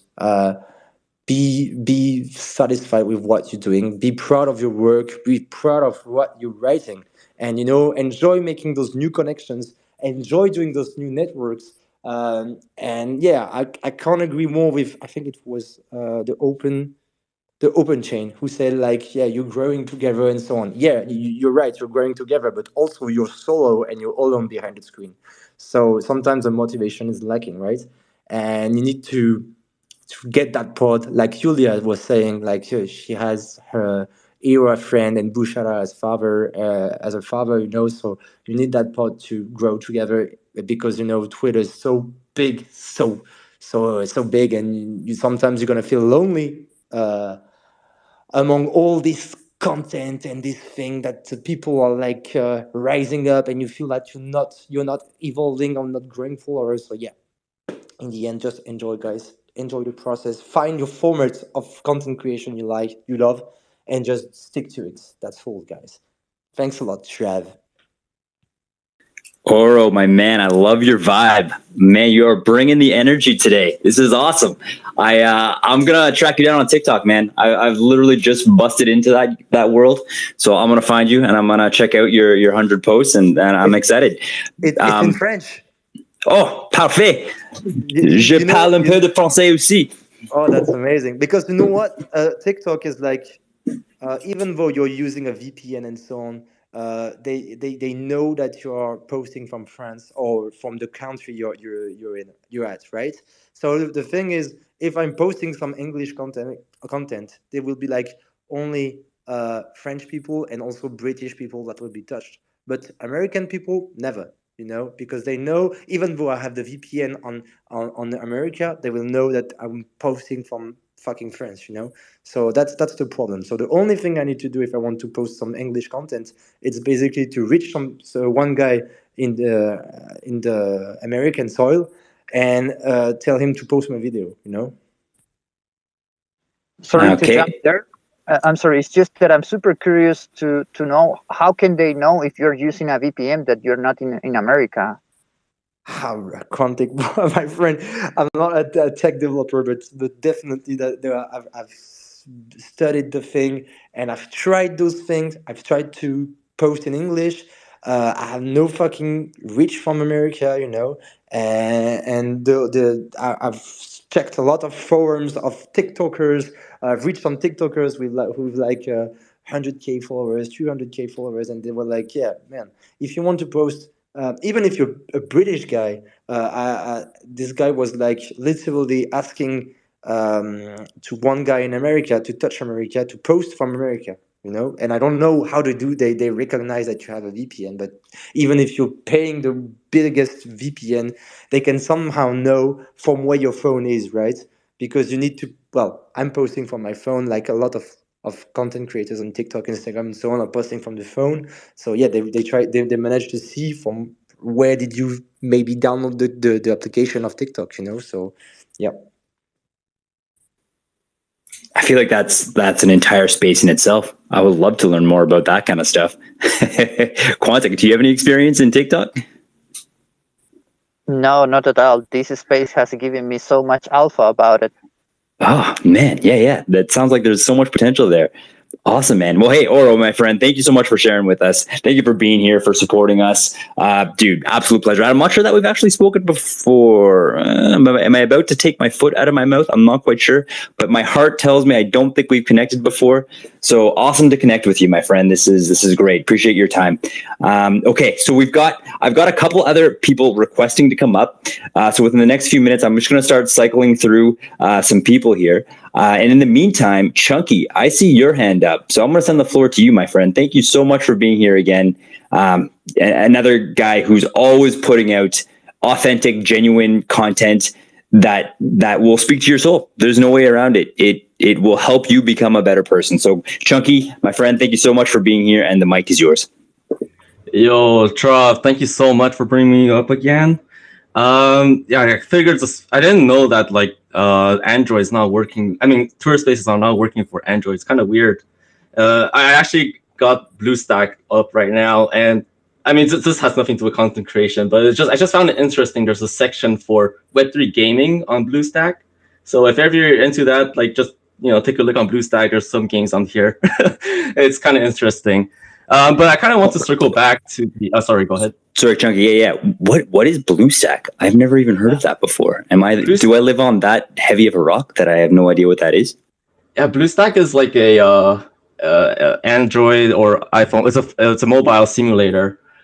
Basically, you can run mobile apps on your desktop through BlueStack. So it's kind of like it's kind of like I'm on my phone, but I'm actually not. I'm on my computer. Damn, that is some serious alpha. We're gonna have to have a chat after this about this, because that sounds awesome, man. But yeah, sorry. Back to your thoughts, please. Yes, apologies for interrupting, my friend. No worries. But you should definitely take a look, like especially as a space host. I know a lot of people who host Twitter Spaces. They actually use BlueStack or some other similar programs to run their spaces. BlueStack, you said? Yeah, it's called BlueStack, like the color blue and then stack. Yeah, thanks a lot, so Chunky. Sorry for interrupting. No problem. I kind of want to circle back to the topic about niche. I know we talked about that like a while ago, but I was having trouble getting on here. Okay, Saber is still in. Yeah, so basically, I mean, contrary to what he said, I kind of believe in niches within the Web3 space.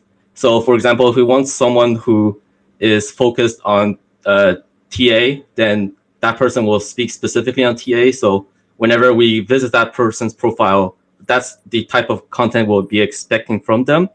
Or someone who's like about personal development and everything like that, project growth. They are all their own separate proper niches.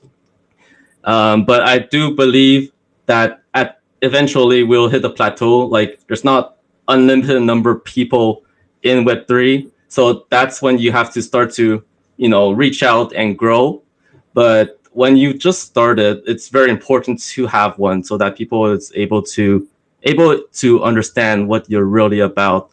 And yeah, basically, like I saw like an example like with Mr. Beast. Mr. Beast, like I kind of watched a video by I think his name is Reed or something, like the manager of Mr. Beast, and he was just talking about how big Mr. Beast has grown as a content creator. And Mr. Beast has started with like just I wasn't sure what kind of niche he started with, but he's just kind of doing some variety videos. But the point where he actually starts to grow is like with his audience.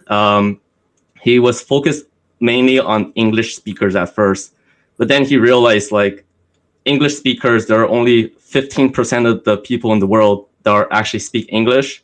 So eventually he's going to hit a limit of how far he's going to grow. And that's when we start to see channels of different languages that are popping up. So we had like Mr. Beast in Spanish, Mr. Beast in French, Mr. Beast in all sorts of language. And each of these channels have like tons of millions of views per video in their own language. And so the point I'm trying to get is like, it's really important to have a niche at the beginning, but eventually you hit a limit. So that's when you start to expand. And it's great to expand outside of Web3. We do need more content outside of Web3. to bring the people in Web 2 into Web 3. And that's basically how we're going to get noticed. Great take, man. Great take. I love how it's a bit of a contrast as to what Saber was saying, but also I would argue just as valid. I think the idea of sticking to a niche to be able to demonstrate that consistency, not even just being consistent, but I believe that there is power to showing consistency, showing relatability. And I think that's an amazing way to help grow your audience, especially when you're starting off from scratch, from the beginning. So great take, man. Definitely Mr. Beast, I would say, from a content creator's perspective, seeing this guy's sheer numbers alone is outstanding. The success that he's had, he certainly seemed to have cracked the code when it comes to just becoming as viral as absolute possible. So I think there's a lot to learn from his example and his content that he puts out. I know specifically one thing that I took away from video creation is how helpful it can be to have very fast and frequent transitions. Now, I know this kind of gets back to what we were talking about earlier with you, Bichara, when you were talking about the short, quick videos, and people having short attention spans and doing things to be able to hold their attention. But like you're saying, Chunky, is that when you're first starting to grow an audience, you need to find ways to hook people. So a lot of solid lessons here. And we're really getting to some root alpha for how exactly to go about creating content. So we've got a lot of other hands here. Oh, sorry, Chunky. Yeah, I saw your mic's hot. So I want to give you the chance to respond here. No worries. I have nothing else to add. But excellent point for everything you said afterward. Awesome. Well, man, I appreciate you. Thank you for being here. Thank you for taking the time. And just thank you for being such an awesome presence in this space. Never change. Well, change if you want, but stay true to your true self is what I'll say. I'll say that's all of you guys. I love you. Awesome. Quantic, I want to check in with you real quick. And then I am very excited to be able to have a conversation with Chewy and Omni, two legends of the space. But before we get there, Quantic, how you doing, man? Well, so I feel a little kind of, dizzy because there are so many ideas right now flowing through my mind and so many, future things that we could discuss for other spaces, not only about content creation. So I just wanted to take one second to say thank you to all of you. I really appreciate you guys coming every Friday and helping us in driving such an insightful discussion. Just that, Trav, I leave the mic, get back to you, you're doing amazing, man. And you speak French. I mean, what the fuck? I like to keep some secrets in my life, but the idea is I want to just keep surprising you, Quantic. Let's keep our relationship going. Let's keep it fresh. Well, hey, man, I appreciate you. That's I fully echo your words, my man. You're awesome here, and I'm very much appreciating what it is that we're creating here right now. This is incredible. I love how engaged everyone is on this and how interested people are, how interested you are on wanting to share and contribute to this conversation. This is beautiful. This is exactly why I'm doing this, and I am going to speak for you now, Quantic. I apologize, but I know this is exactly why you want to do this as well, is to have these conversations, to have this engagement, and this has just been awesome. So from my heart to all of you, thank you guys. This is incredible. Now, here's the $1 million question. Maybe you can help me out, Quantic. Did you notice whose hand was up first? Was it Omni or Chewy? It was Chewy. It's Chewy. Oh, Omni, you are the man. Yeah. I appreciate you. Chewy, welcome, my friend. Thank you so much for joining us. Man, we've only ever spoken on the creators spaces. So this is an absolute pleasure to have you here with us. Welcome. Oh no, thank you. No, I've been wanting to come to your space for ages, but I'm usually stuck in a car somewhere, waiting outside for one of the kids to finish their hobbies, of which there are many. And I'm currently my daughter's at kickboxing, and I've got about 10 minutes before she finishes. and then I've got to go to the shops to buy stuff for pizza toppings and wine, of course, and then head home and finish those bottles of wine, basically. Yeah, ready for the weekend. Oh, But Chewy, yeah. have I mentioned to you how much I appreciate and admire you? You're just awesome. You enjoy those bottles of wine, my friend. You deserve Far it. too sweet. It's been a very busy week, as you know, with the creators and stuff. But I've been dabbling in some other stuff as well. And we kind of touched on the topic of actually. A lot of the speakers touched on a lot of the subjects that I've been looking at recently as well, like TikTok, BlueStack, and I love what Contic said as well about information overload, because I get that a lot, and I completely relate to you, Quantic.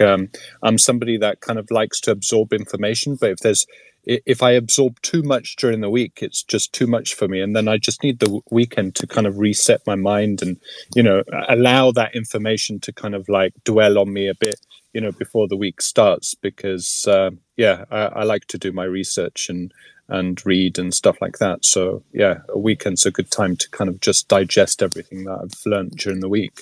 But yeah, I really like what you're doing here as well. It's quite interesting, and I'll definitely be trying to listen back to some of the previous episodes as well. And congrats on the space as well. On the topic of TikTok, I was going to say, the VPN thing is quite interesting, because it's not the first time I've heard that about the TikTok thing. So I did do a little bit of research into it, because it was something that Sydney had said as well, about how his wife was going through a VPN and got curated information and stuff. And I looked into it because I was thinking, because I realized as well with the America thing and stuff like that. And I spoke to a friend of mine that's quite big on TikTok. I didn't realize he was as big as, he's a content creator from YouTube, and he's got 500,000 followers, but he's been dabbling a lot in TikTok. So I thought, who better to ask? And so what he does is exactly what was mentioned. Is actually, he's got other content creators that he has an alliance with, and what they do is they actually promote his stuff, and they promote each other's stuff, and that's how they get like a wider audience as well. But I also liked the mention about Mr. Beast, because he is such a business orientated individual and very clever and very charitable in the way that he does everything as well. And that's why he has so many people have so much love for him, because of his charity. A lot of people kind of do a lot for him as well. So he's able to really push himself out there as well. And, I think there's always levels of charity that you can always do, whether that's teaching people by business development, I call it, like mixing with new people, coming out of your comfort zone, coming up on stage. We're on Twitter Spaces. If you've never been on Twitter Spaces and not spoken, like, just be rest assured, is you're behind your computer. No one can hurt you. Just feel comfortable, and and find the safe spaces like these, like the creators as well, to actually try and come out of your little bubble, and you'll be really surprised how quickly your network will open. 100% agree, but it's hard when you're not English as a mother tongue, Chewy. But I definitely agree. After like 10 spaces, you're like hyper confident, and it's going, Yeah.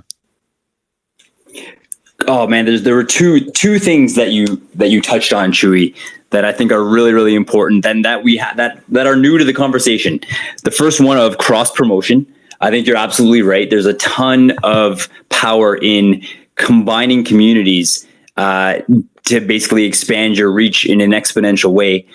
So just as something as simple as by making those connections out there, forming collabs essentially, and having that mutual benefited cross promotion has so much power. So I thank you for bringing that up. But then one really amazing point that I'm only picking up because I've actually been doing some research into this recently myself, and that's the idea of.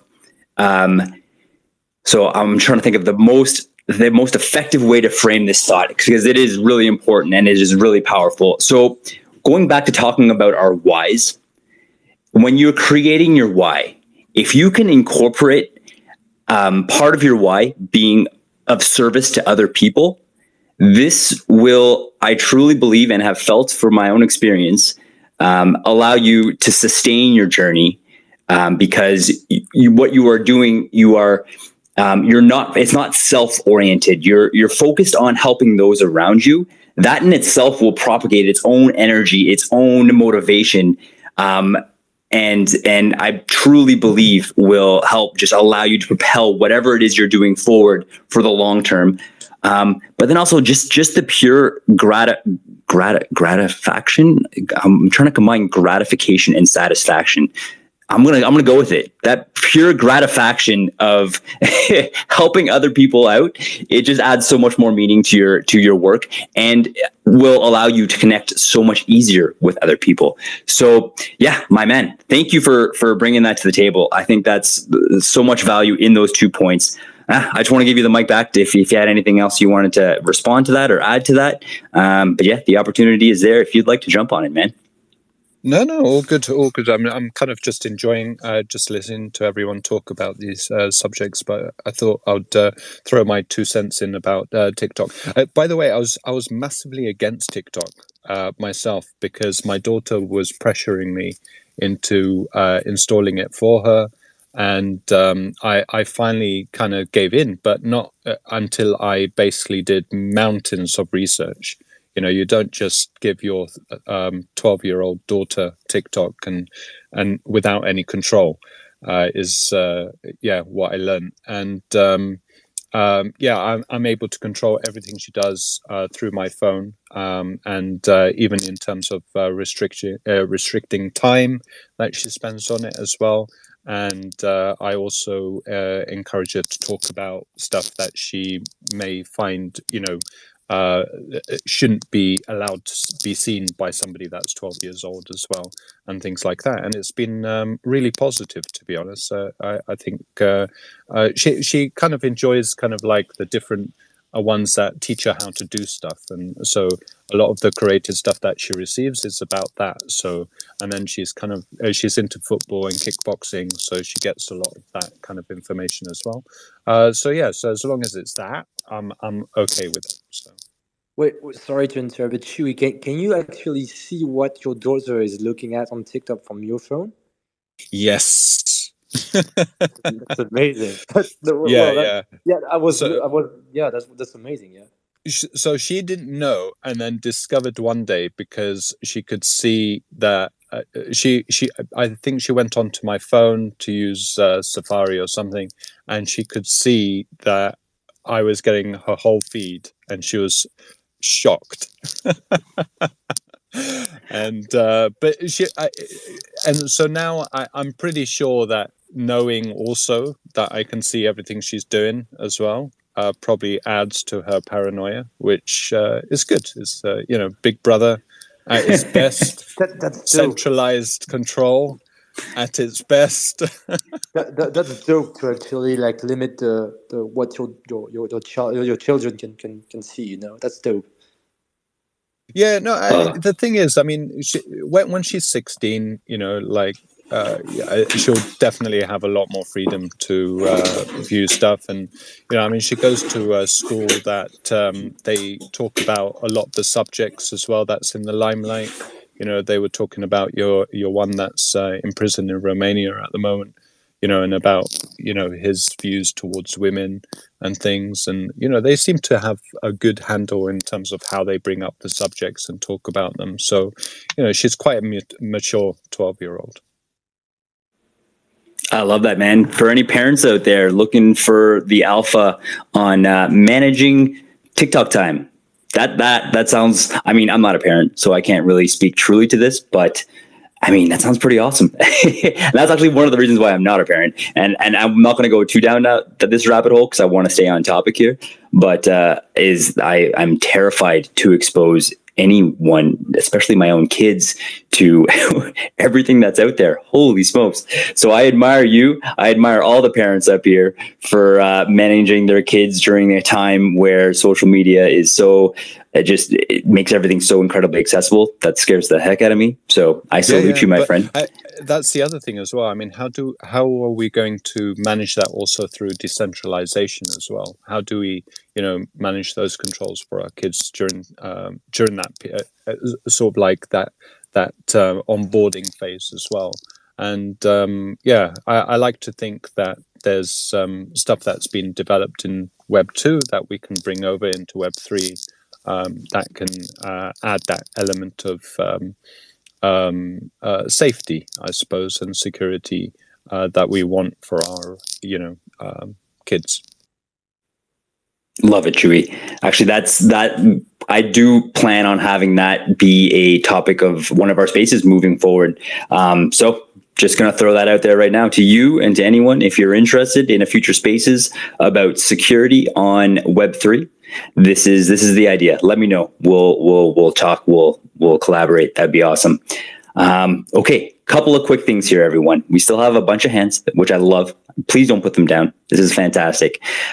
Before I get to you, though, I did just want to mention that we're going on about 2.5 hours. Or going on 2.5 hours. I am loving this and have all the time in the world. So I'm going to hang out until everyone has their opportunity to speak. So just know that there is no rush.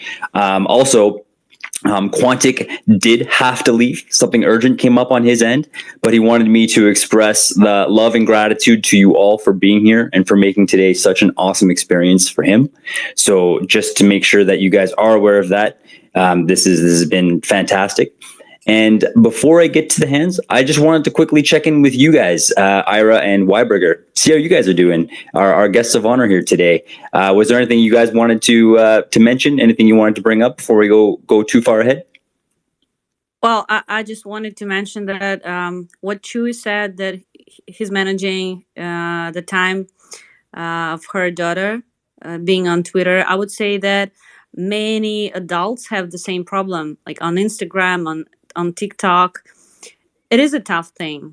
So, well, if you see somebody who needs help, well, you should do that. I just have a friend of mine who really, like, she has a huge problem with Instagram and she keeps deleting it because, like, she wastes a lot of hours there. So if you see somebody needs help, just try to help, do your best. Oh, that's awesome. I love that's a theme that's continually coming up around here is the importance of connection, the importance of community, but then also the importance of being open and honest with yourself and with those around you to reach out if you're struggling, to reach out for help and to reach out for support. I think that alone is a way just to make this experience so rich and to add so much what am I trying to say? I think you know what? I think I'm going to stick with richness. Richness really covers it, but it just adds so much meaning to the journey. So amazing point, Ira. Thank you so much. So we've got Omni up next. Omni, geez, I don't even know where to get started. This man has just been doing so many amazing things in this space. You know what? I'm not even going to try and describe all of the amazing things that you're doing here. I'm just going to go right ahead, give you the mic, and let people find out for themselves how awesome of a person you are. So Omni, welcome. Thank you for being here. Your mic is hot. Yo, Trav, thank you so much for that amazing introduction. And I am so grateful that you're holding these spaces because, man, you're just growing. Lots of people in here that I love connecting with. I just listened to Chunky for the first time, but I've been following his content for a very long time. NFT Unicorn, I see him in here. Ira, Burger, what's going on? Patricia, how are you? I see you down there. It's amazing. Like this group that you got going on, Trav. It's the vibes are high, and I think it's phenomenal. And you're doing just such an excellent job. And I'm grateful that we connected. And I also didn't know that you spoke French. So that was an amazing surprise and fantastic. So what's funny is, I guess, this topic about parenting, I'm not going to go too deep into it. And I have a 4-year-old and a 1.5-year-old, and thank goodness that they're not at that age where I have to decide on TikTok. I personally don't use TikTok mainly for the privacy issues with China, and it's a Chinese company, and the government demands that all social media is their information is pretty much given to the Chinese government, and so it's the only reason why I'm not on TikTok. But otherwise, it seems like an amazing platform to grow your audience. So everybody, decide on that how you wish. The second is whether I should let my kids on like social media in the future. That's, for another topic for another day. But all I know is when I was younger, I grew up in a pretty strict Asian American household that didn't let me do too much. And so guess what I did? I just did it without telling them. So like I hid it, I would sneak out of the house. I was that kid. So, it's hard. Like parenting is hard. There is no one right answer and it's difficult, but personally, the route that I'm going to take is to try to have an open communication, try to give them as much benefit of the doubt as possible. And, so that if they have questions, they can come and talk to me about it rather than having to hide it. Because I felt like I had to hide all sorts of things from my parents growing up for that reason. Anyways, neither here nor there. I want to touch on Chunky's point about niches. But first, I want to touch on your point, Trav, because the point that you made about making sure that your why is helping other people. This is how you start developing a passion. We talked about this actually on your show, Trav, about how to develop a passion. And neurobiologically, if you've been on Web3 Wellness Wednesday space, you know that I love to talk about science, physiology. I'm a nerd like that. And if you think back from an evolutionary perspective, even, we are humans. And as humans, our flesh is weak. Our muscles are weak. We don't have claws. We don't have teeth. And the only way we were able to survive against saber-toothed tigers and snakes and anacondas and crocodiles is because we're able to work together and help each other. And when we help each other, our brain releases neurochemicals such as serotonin, oxytocin, and even dopamine, right? To help with this activity, right? When we help each other, this is when we feel better about ourselves and we feel better about creating the tribe that we have going on. And even the Dalai Lama talks about that, where helping others and being compassionate to others is the most selfish thing you can do, because by helping others, it is how we feel better about ourselves. And when we feel good about ourselves, this is how we show up optimally to the rest of the world to help other people. And so I think that's an amazing point, Trav, that you brought up 100%. Now, it actually ties really well into this idea of niches like Chunky is talking about. I'm a big fan of niches. I'm a big fan of niches for two reasons. It helps both parties. So I'm a big fan of a niche because once you establish what your niche is, it helps you sort of establish your why. Because if you know that your niche is Web3 people and you want to make wellness go viral in the Web3 space, then it helps you target how you're going to go across doing that. So if you know you're only in Web3, then pretty much you know that you're going to focus mostly on Twitter, because Instagram doesn't really have that many Web3 people, for example. It helps target you. It helps aim you. So we talked about this as the rays of the sun before, Trav, where everything that you want to do in the world, the light that you want to shine to the world is like the rays of the sun going in all different directions. But once you find your passion and also find your niche, aka the people you want to help, then all of a sudden it's like you have a magnifying glass. Your passion is the magnifying glass for the rays of the sun. So now you're targeted as to what you're doing, and then you can go start a fire with that magnifying glass with the rays of the sun, right? And so that's why, in one sense, the niche is helpful for you. But then establishing your niche is also helpful to the people you're trying to help, right? So Patricia's down there in the audience, and she's incredible. And we have this thing that we're working on where we're trying to enroll 10 to 20 people who are either overweight, obese, or pre-diabetic. And over the span of a year, we're trying to reverse that diabetes over, analyzing their hemoglobin A1C or reverse their obesity, right? Because that lends into our mission of ending chronic disease. And so we're starting small, but then I wanted to add additional niches to there. And this isn't established yet, but I was like, maybe we could work with parents. Maybe we can work with people just in Web3. Maybe we can work with, but when you add an additional layer to that, then you can be even more targeted with how you help them. So for example, if somebody is struggling with obesity and they happen to be a parent, you can now cater your understanding and your compassion of your programming towards them. So if your niche is parents who are overweight that are in the Web3 scene that want to, over the span of a year, reverse that obesity, now you can understand that, hey, when you're a parent, sometimes you just don't have that time to, come home, you still have to make dinner, like you have to do the laundry, you have to pack their lunches, you have to take them to kickboxing, you have to do all of these things. So now all of a sudden, instead of thinking this person can have an hour and a half to go work out, you have to be ultra efficient with your 30 minutes. Not only that, you can start looking up, parenting topics, for example. You can start helping them in a targeted fashion specific to them. So what I'm saying is when you establish a niche, it not only helps you in determining your why and your passion, but it also helps the person or the niche that you're trying to help, because then you can become more targeted in what you're trying to do.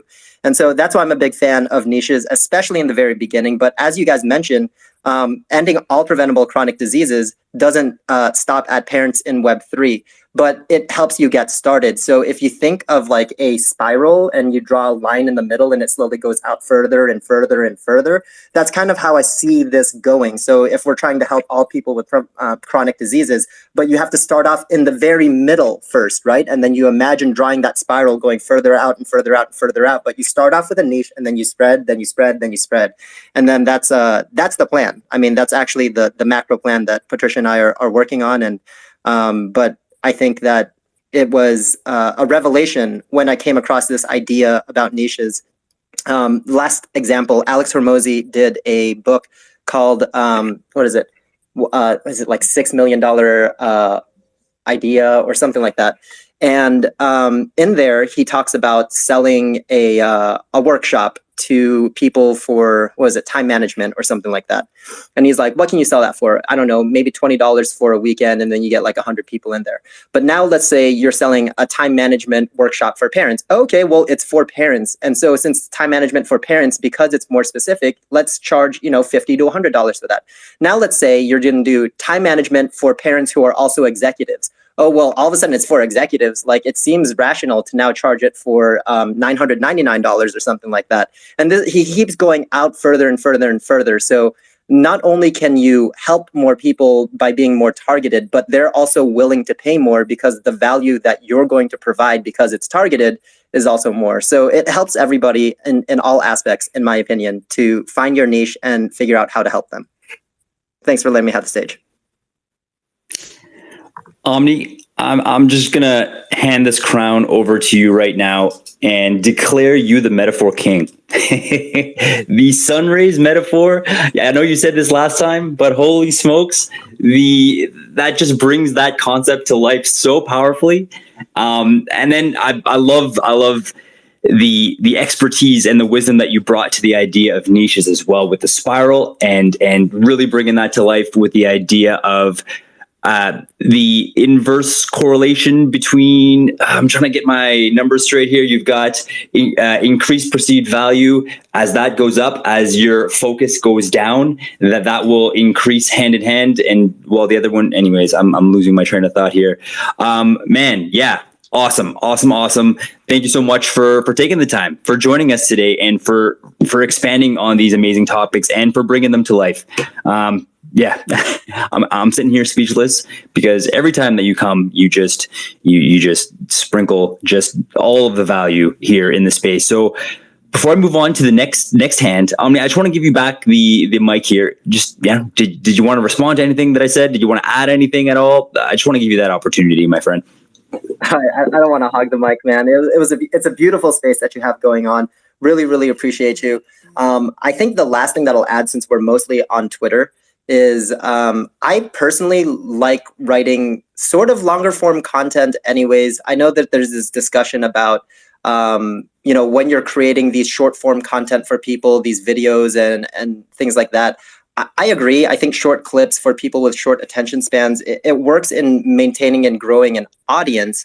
I don't think it helps with building a community. So the audience is like your step in the door, but then the community they want to get to know you on a deeper level. They want more ideas that you have to produce. It's very hard to do that on one tweet. And so I was listening to Seth Godin the other day. I highly encourage everybody to listen to Seth Godin, by the way.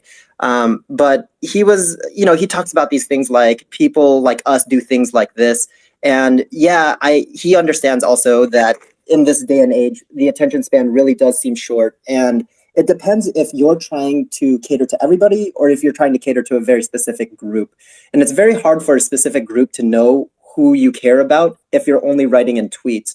And so, I've decided that I'm going to say, forget it. I am going to do both tweets. I'm still going to do GMs and things like that. But at the same time, if there's something within me that feels like, hey, I just want to get this word out there, like you guys have been seeing, I've been putting my blogs, quote unquote blogs, on Twitter now, and I'm actually going to sunset my blog site, and then that's how we're going to do it. And I like doing it that way. It allows me to get these ideas out there. It's my form of journaling in a way. And it allows other people who may be interested in that sort of content to dive more deeper into a rich form of media and content. And so then others who come across my content and they say, hey, I really vibe with this, I want to dive deeper, then there's actually both short form and long form content in there. So that's what I'm planning to do. I'm also using different social medias. So Twitter is strictly for Web3, but as I mentioned, chronic disease extends past Web3. So I'm using Instagram with my fully doxed profile to go towards the Web2 scene. And then eventually we all funnel into Discord eventually. And anybody that's been in my small Discord knows that half of them are not Web3 natives at all. So when people say GM, they're like, what does GM mean? When people say, what is an NFT? And then there's people that are fully versed in NFT. So it's a cool group, man. So I'd highly encourage people to think about splitting up social medias like that too. If you're catering towards Web3, definitely be on Twitter, maybe TikTok, maybe LinkedIn actually is sort of coming up. And then alternatively, Instagram, Facebook, things like that are sort of a different demographic.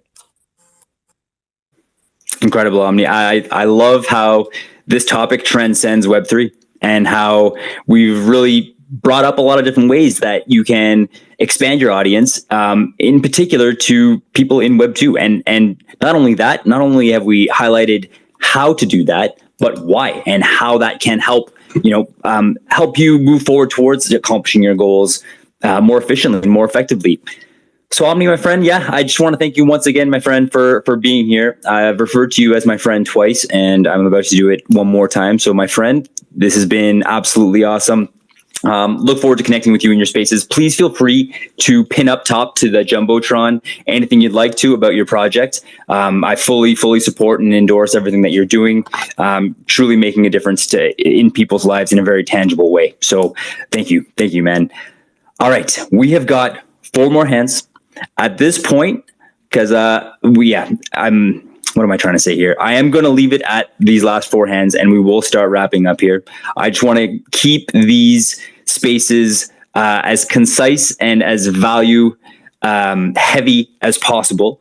So I don't want to milk things too long. So I'm going to start off with shooting the mic over to you, Mary Beth. This is the first time we've spoken, and I appreciate you being here, and I want to give you the mic. So welcome. I appreciate you. I do believe that Bruce was before me, so I wanted to keep that. And honest, I appreciate that. Okay, thank you, Mary. Thank you. You're definitely the type of person who I want to have in my circle. So you've passed my test. You've proven your character. Bruce, welcome, my friend. Thank you for being here. Whoever hasn't met Bruce, and if you've been to any of our spaces, then you do know Bruce. But for anyone who's new here, Bruce is awesome. So I'm going to let you introduce yourself and welcome, Bruce. Thanks for being here. Thanks for having me, Trav, and everyone else. Trav, I was hoping that you could, give me a little intro. I'm just kidding, man. You're doing great. You're doing.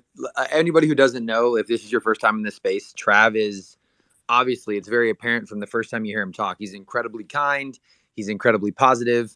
You can see the type of space that him and Quant offer to everybody. We've discussed a wide range of topics from parenting to what kind of content that you individually bring to the space. So I just want to give some flowers real quick to Trav and Quant, even though Quant is not with us at the moment. But to give a short intro on myself, my name is Bruce. I am an IRL basketball coach. I do one-on-one skill development for kids as young as 5. And then I work with kids and players all the way up to, I have a few professional basketball players that I coach in the summertime when they come back to the States. I live in California in the Bay Area. Some of you might know it as Silicon Valley. And then besides the IRL part of my life, that's what my true passion is, basketball. And then my other, I guess that would be my 1A passion. I played in high school and college. And then my 1B passion, which is just right behind it, would be art. And because of that, the love of art that I have, that's because of my dad, because my dad is a professional artist of 40 years. If you look up at the pin tweet that I just put up there um, in the jumbotron, that is all of my dad's art for my project called Creepy Creatures. And in terms of content creating, I will take. I always jokingly say this with my dad whenever we're in the office and we're working on our project. I say, Dad, you know, when I tell people about the art and I get compliments about how amazing your 100% hand drawn art is, I say I jokingly take 1% credit because I come up with about half the ideas and you know, for the project itself. But then I'm like, you get 99% of the credit, Dad, because you're so freaking talented and so amazing. And when I was growing up, I knew my dad was a good artist, and because he had done so many cool murals and T-shirt designs and company logos around the Bay Area where we're from. But then when I got to be like 13 or 14, I was like, holy crap, my dad is like, he could literally be one of the best artists in the world. Like his style and just his everything is so unique. So as I got a little bit older and moving forward to Web3, when I got introduced to the space, I kind of like, the first thought to do the project was actually not even to do a project itself. I just wanted to get my dad's art out there to the rest of the world. Literally, like I had a couple of friends who had started their own projects. So I was just thinking about my dad. Like we're a normal middle class family in California, and you know, my mom's a dance studio owner, and she's busted her butt her whole life to go from 10 kids in her garage to a 500-person dance studio with kids aging, you know, age range from 3 to 18, and she crushes it. So my family's a bunch of teachers of the arts, dance, art, and I teach basketball. My sister, same thing. She was a Radio City Rockette. If any of you know what that is, it's like the highest level of dance you can kind of get to in the dance world.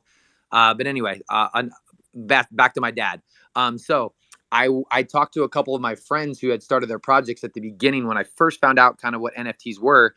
And I was like, hey, you know, I think my dad would be great for your project. Like, and I showed him some of his work from his whole, you know, catalog.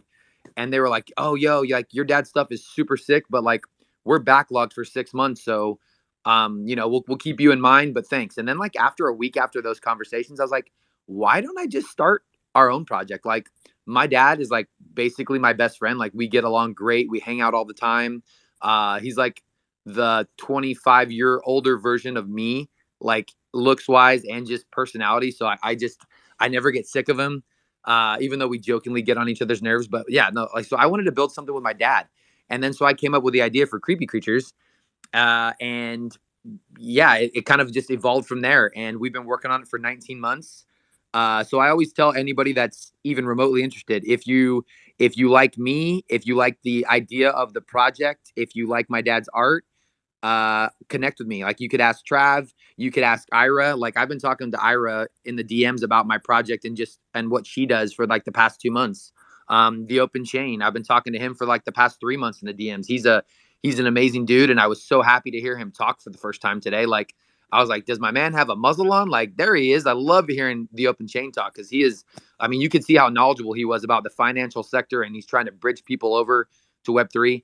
And then I see a lot of other familiar faces in the crowd. And yeah, like I'm super easy to talk to if you guys want to connect, whether you want to be involved in Creepy Creatures or not. I just love trying to help people out in any way I can. Because I'm a big believer in reciprocation, you know, showing people love, receiving that love. And there's so many things I wanted to talk about, but I feel like I'm hogging it a little bit. So I'll just finish up and say that we have 13 characters in our universe, Creepy Creatures universe. I will not get into the story other than that it takes place in the present day. And if you look in that bottom right picture that my dad drew, there's the creepy castle off in the distance. That's the place where the story takes place, with all 13 creepy creatures are getting tied together. And there's a lot more to it. I just, if the art looks good, if what I said looks good, give me a follow, connect with me. Yeah, and I'd love to talk with you more about it because we're about 2 months out from launch, and we're releasing the first 3 characters.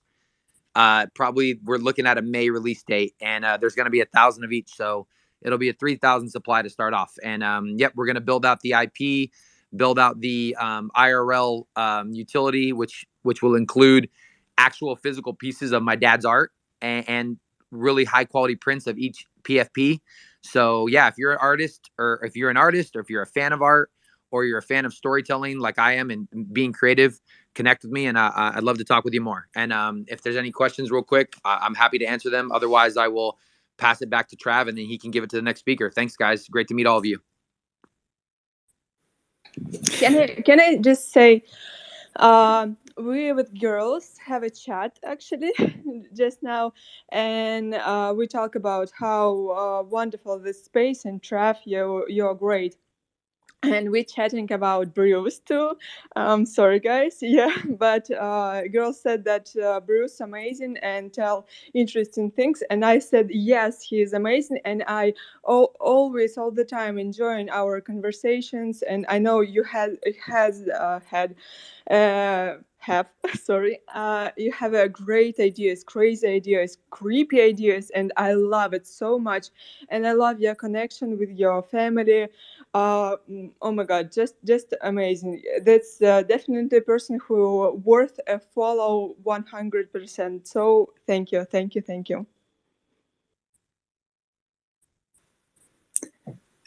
Ira, amazing. What's the word I'm looking for? Sorry, that sound I just made, it sounded terrible. I'm just frustrated with myself from my brain starting to fail me here. Thank you for making that contribution. I echo everything that you've said. Bruce has been not only just an amazing supporter for us here at Web3, but just one of the more genuine, authentic guys out there. And it really comes to life through his art and through the work that he's doing. So strongly recommend anyone reaching out and forming a connection there. Also, Bruce, don't think that you can just pop up here and not give us some alpha on content creation. So before you go, your pay will be, you need to give us one tip on how to maximize content creation. What do you got, my friend? Okay, let's see. Off the top of my head, I mean, like I said earlier, like when the open chain was talking, he hit like 3 points of the pillars of like what he thought would help people be successful in the space, and I'll kind of echo on that. If you stay true to yourself, like for example, with my project, like I had the idea, and I'm a creative person, even though I'm nowhere near the artist that my dad is. Like I'm not even close. Like he's freaking amazing, as you guys can see in the Jumbotron tweet. Like my dad is off the chain. Like he is so good. That's all hand drawn, by the way. Like he's super talented. I am probably 1/10 of his talent as an artist, but I feel like I'm super creative, and I can come up with storylines, and I can tie the art into a storyline, and I can come up with how things look in terms of how they're presented. So I guess to answer Trav's question, I would say be true to yourself. Like if you're an actual artist and you can put pen to paper or digital pen to iPad and you're good at that, stay in that lane.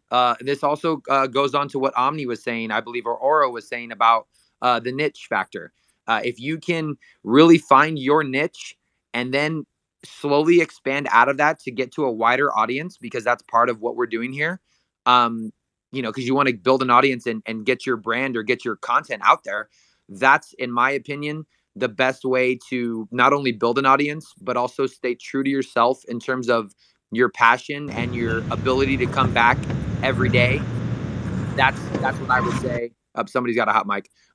So like staying true to yourself in terms of your artistic ability or your creativity or whatever content, whether it's music, art, songs, whatever it is. Stay true to yourself and then slowly expand out and build that core base audience. And that's going to slowly help you, get a broader net to bring in more people that can really, connect with you on not only a personal basis, but on like an artistic or, passion basis for what you're putting out there into the Web3 or just the world itself. Amazing, Bruce. Thank you, man. Thank you.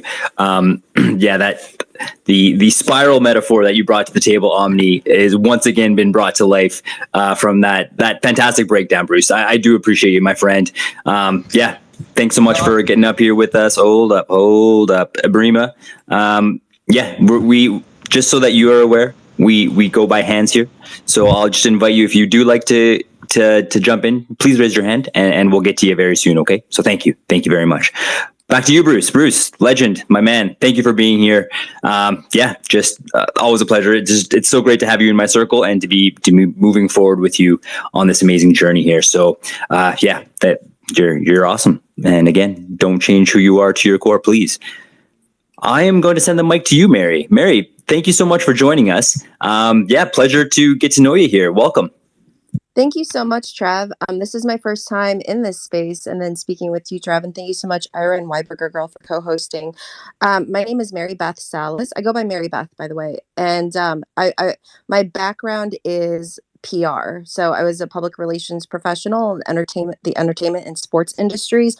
So kind of like the previous person who just spoke, I work with professional athletes, did a lot of events. So anything with media relations, right? So that's like the core of my expertise. And then, I left LA last summer.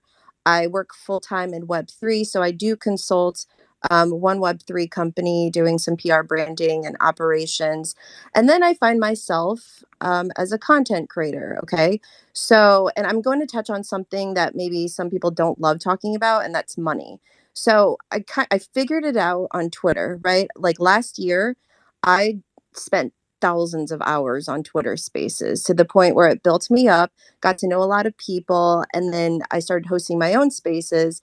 And then, yes, there were certain brands or companies that paid me to host spaces under my account, not theirs. And I was able to monetize from that, right?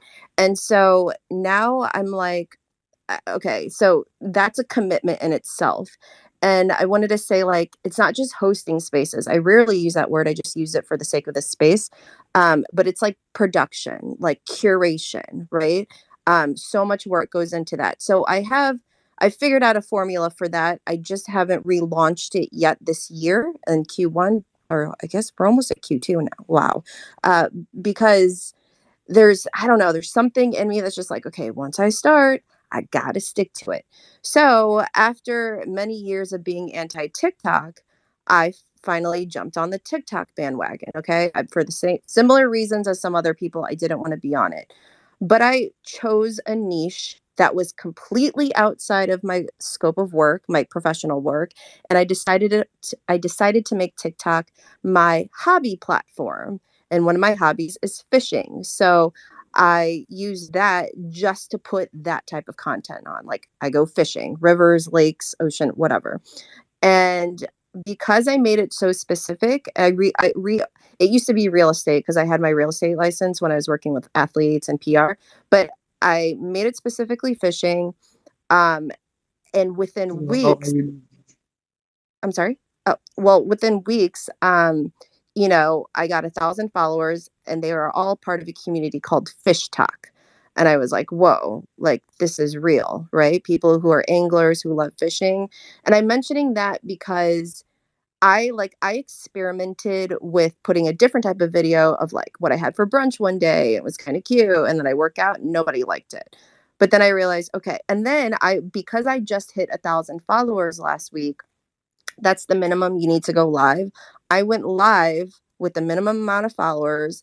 And then I was just like, I made $20 from that, right? Not a lot of money, but I was like, this is why people are on here. I didn't get it at first, and then I also have Instagram, Facebook. I don't have direction there. I have a tiny following on Facebook, which is probably only Facebook 1,700, Instagram's 2,700.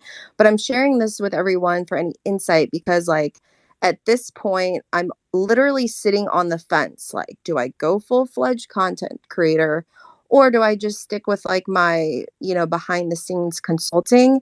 And like when you're on that fence, it gets very tricky, like mentally, right? Because you get a little bit confused of what direction to really focus on.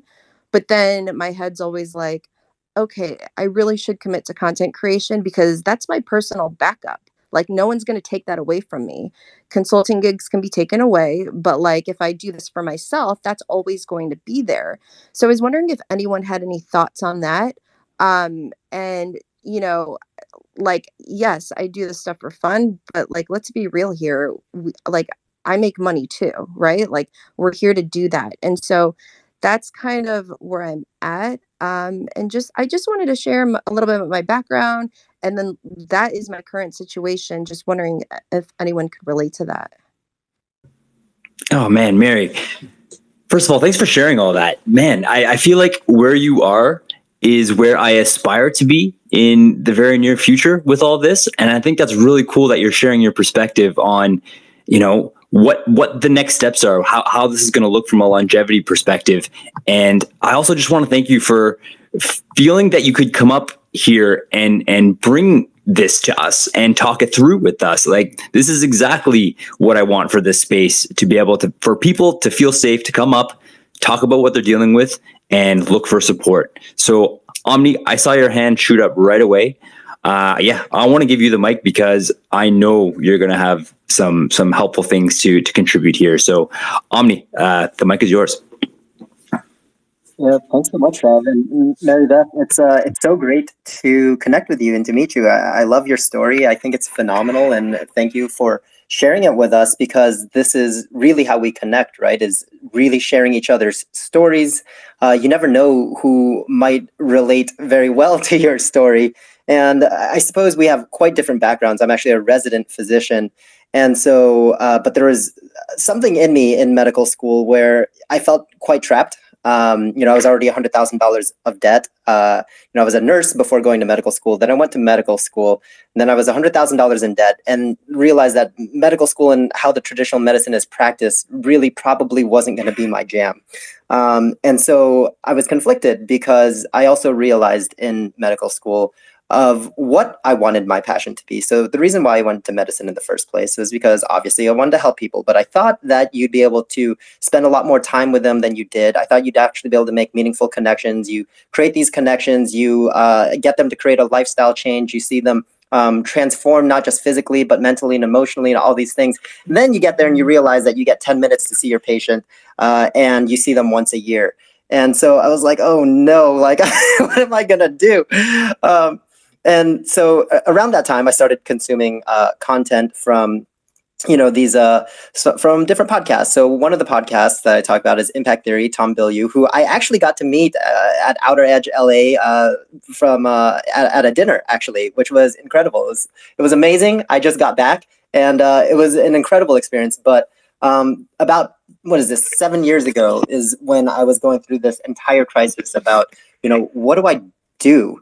And so I realized you either decide that you're going to continue what you're doing, you're going to build from within the system, or you decide on how you want to show up in the world, and then you build something beautiful how you see it outside the system, and you just run the experiment, and you realize that what is it that makes you feel more energized? What is it that feels like a weight is lifted off of your shoulders when you think about it, when you imagine it, when you think into the future?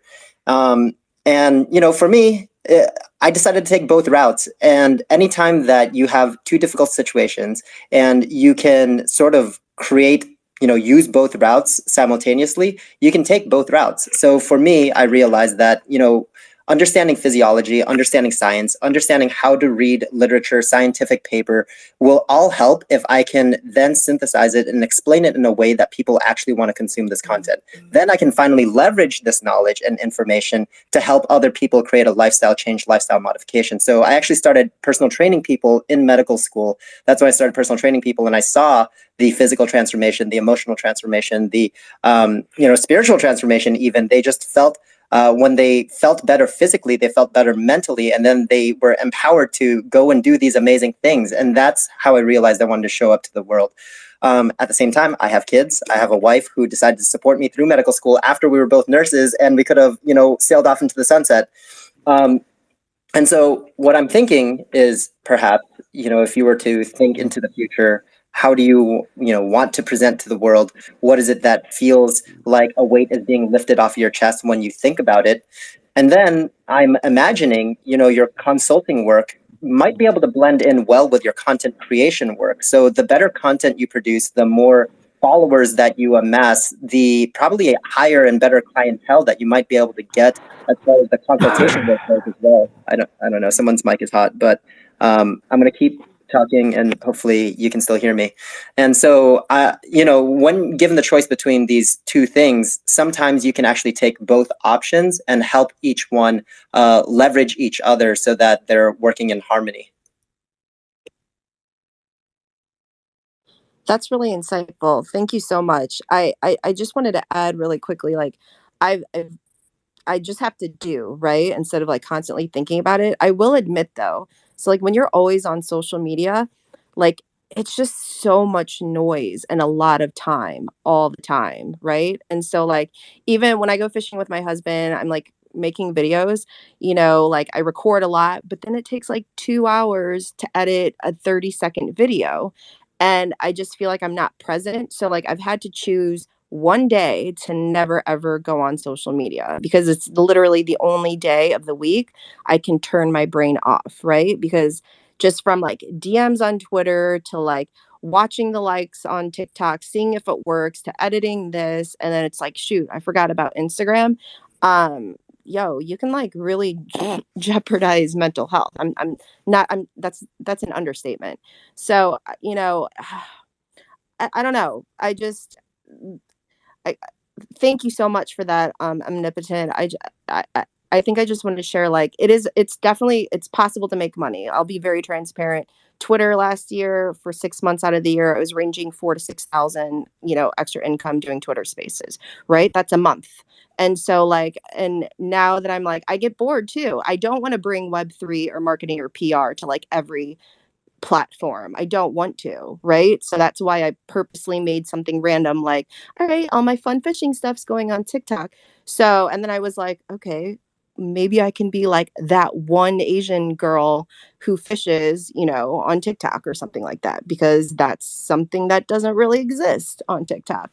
Um, but I'm just sharing that just for other people, for everyone who's listening, to like, that's just my brain wiring, like how I think, and perhaps it might inspire you. Like, you don't have to do what you're doing on Twitter and other platforms. You can actually like test things out, because unexpectedly some great things might, come to you. So thank you so much for allowing me some time up here.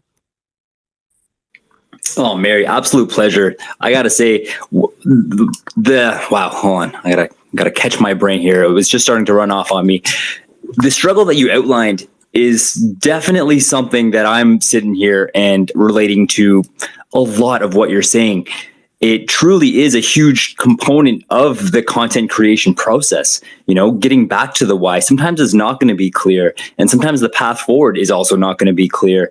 And it is very, very important to always be reevaluating and making adjustments, and not allowing yourself to be static, I guess, and inflexible. The flexibility is truly one of the most important tools that we bring with us to this space, and one of the most important tools in accomplishing our goals, is especially with this space. And I know I've talked on this once before already today, is that it's such a dynamic space that's always changing. The fact of the matter is that there are always going to be people out there. What am I trying to say? I'm going to dial that back one more time here. I'm actually, you know what? I'm not even going to go down that rabbit hole. Thank you for your patience. Thank you for your patience. I think the one important thing to take away is to be honest with yourself and to listen to yourself. If something doesn't feel right, there is nothing forcing you to stay on that path.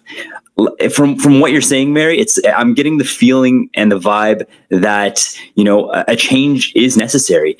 And whenever I'm faced with a crossroads in life like that, I think the most important thing that I try and keep in my perspective, in the forefront rather, is what makes me happy. What in this is going to make me happy, and being a strong, powerful person that you are, clearly, with the amount of success that you've had in your journey up until this point and continue to have, you are more than capable of finding a way to make your happiness integrated into your life, integrated into this journey here. So I appreciate that. Is it okay if I pin up a business related tweet that might help content creators? It's just about reading contracts. Yeah, please do. Please do. For anyone who's a content creator, I just put up a random tweet. I'm going to pin it up right now. It's just about reading contracts. Like, I've never done any type of work without a working agreement, and like, read them carefully. I pinned up 3 words to look out for, and like, you can literally use the search function if you have your PDF open and just search for them and see how they apply to you. And I'm like hardcore. I'm a law school dropout. So I'm like very hardcore about agreements. And so like if I ever see the words indemnity, perpetuity, and exclusivity, those are like 3 major alarm words that I will always like go read the paragraphs, because those you can get caught up real quick where it would be injury to you if you don't pay attention. Thank you. I love that, Mary. That is some serious alpha that we've got that you shared with us, especially when it comes to contracts. Yeah, I've heard of many people get seriously screwed over just from not paying attention to what it is that they're signing. So awesome. Thank you for sharing that with us. Yeah. All right. Sorry, Can go I ahead. I just want to said that Omni, I just adore your blog. It's for sure. It's feelings that you're a true person and really, really great and amazing. And I want to tell that Mary, today we had a topic about women in Web3, and you're definitely a girl to look up to, and I really adore and grateful to meet you today. Likewise, thank you. Such an honor to meet you all today. Thank you so much, Ira. Ira, you are such an awesome co-host. I appreciate you being here and making sure that love is present in this space. That's so important. I definitely have a tendency of once I get on the tracks, I just go full steam ahead. So thank you for taking that moment of gratitude. That means a lot to me personally. So thank you very much. All right. One limiting factor for this space that has become apparent is that my phone is now at 20% battery. So the clock is ticking now, finally. So I'm gonna get to these last hands here, and then I'm gonna wrap up the space. So Omni, I believe your hand is likely up in response to what we were just talking about. So Omni, I'm going to give you yes, perfect. I love it. I'm going to give the mic back to you, and then we are going to go in order from the cyber pharmacist to Jack, and then to Dr. Robotnik, which is an incredible name, by the way. So Omni, the mic is yours. Thanks so much, Trav. I'll keep it very, very short, very brief. Thank you so much for letting me have the stage. Ira, thank you so much for those very kind words. It really means a lot to me to hear that. I just wanted to say one last thing in regards to making a decision as to whether you should pursue this content creation thing, or for anybody out there who has multiple choices on what to do. I was talking on actually Zach's space yesterday after I landed from LA into Boston after leaving Outer Edge. And I was telling them, and it's funny that you bring up these words like perpetuity, which means forever.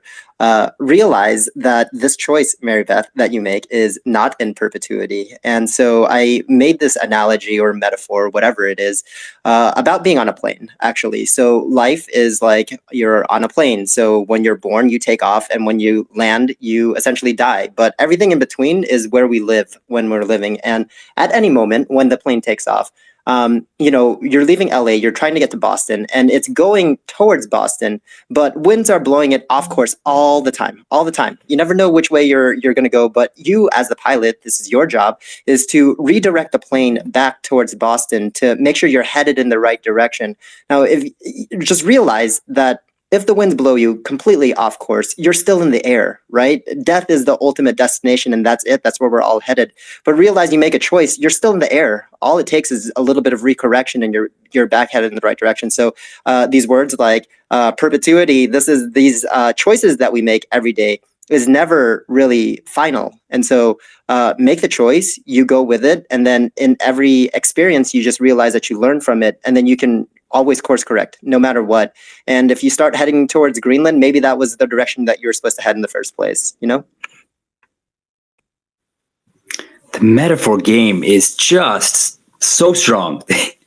I'm realizing that metaphors are just such a great way to absorb and process and understand things. And Omni, my man, honestly, I don't even know what else to say. I just appreciate you so much, man. Thank you so much for bringing that to the table today, for bringing that to the conversation. Just like that is the most macro view on this entire conversation, and it just really yeah, I'm just happy to hear that. It makes my ears very, very happy. So, okay, moving forward, cyber pharmacist, thank you so much for your patience. Your arm must be tired. Welcome. Hey, thank you so much. First of all, I want to say I'm not normally at a loss for words or even slightly nervous, but the content that has been given today has been amazing. I want to tell you that. So I believe in a thought that, one, first of all, your French is beautiful. I just want to put that out there. But I believe in a thought that you should surround yourself to where you are not the smartest person in the room.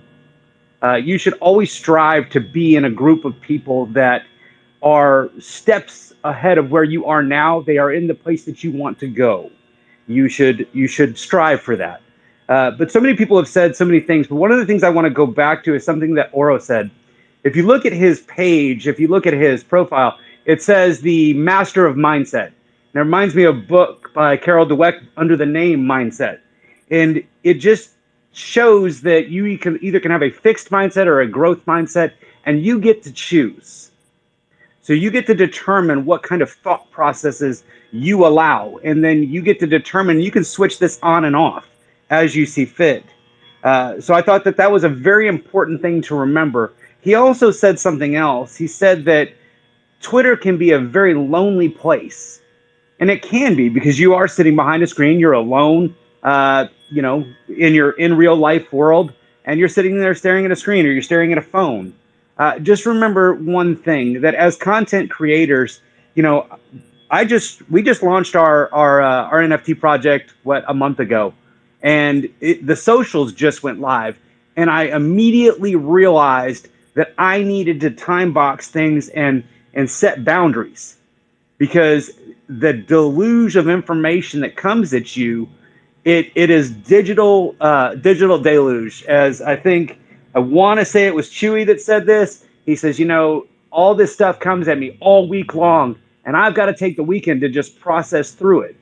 One of the important things to remember is to protect your peace, because at the end of the day, all you have in life is time. And if you spend all of that time in this always on world, your mental health is going to go down faster than that plane going to Boston. So I just remember that. The other thing I wanted to mention just briefly is that people talking about their children going on to different social media platforms. And, I've got a 5-year-old myself. I am the bear. I am the wall that stands in front of that child that you have to get through to get to her. And I want to just throw out the biggest props in the world. His 12-year-old daughter taking martial arts in this particular form of Muay Thai. They say that if your child spends at least 6 to 8 months training in martial arts, your child is 60% less likely to be bullied in life. So I just wanted to throw that all out there. I know I just ranted all that out in a verbal diarrhea, but I want to say your space is amazing. And you know what? For Mary Beth specifically, you said, I don't know if I want to do this thing, this content creation thing. Content creation is actually the fastest growing revenue source and source of income for people in the world. It's not something that at first, because I foo-fooed, I was like, no way, no, I don't want anything to do with that. I'm going to go to my 9-to-5 job and I'm going to do this. But remember something else, and it's something you said: they can never take it away from you. That your job could fire you, the market could change, whatever.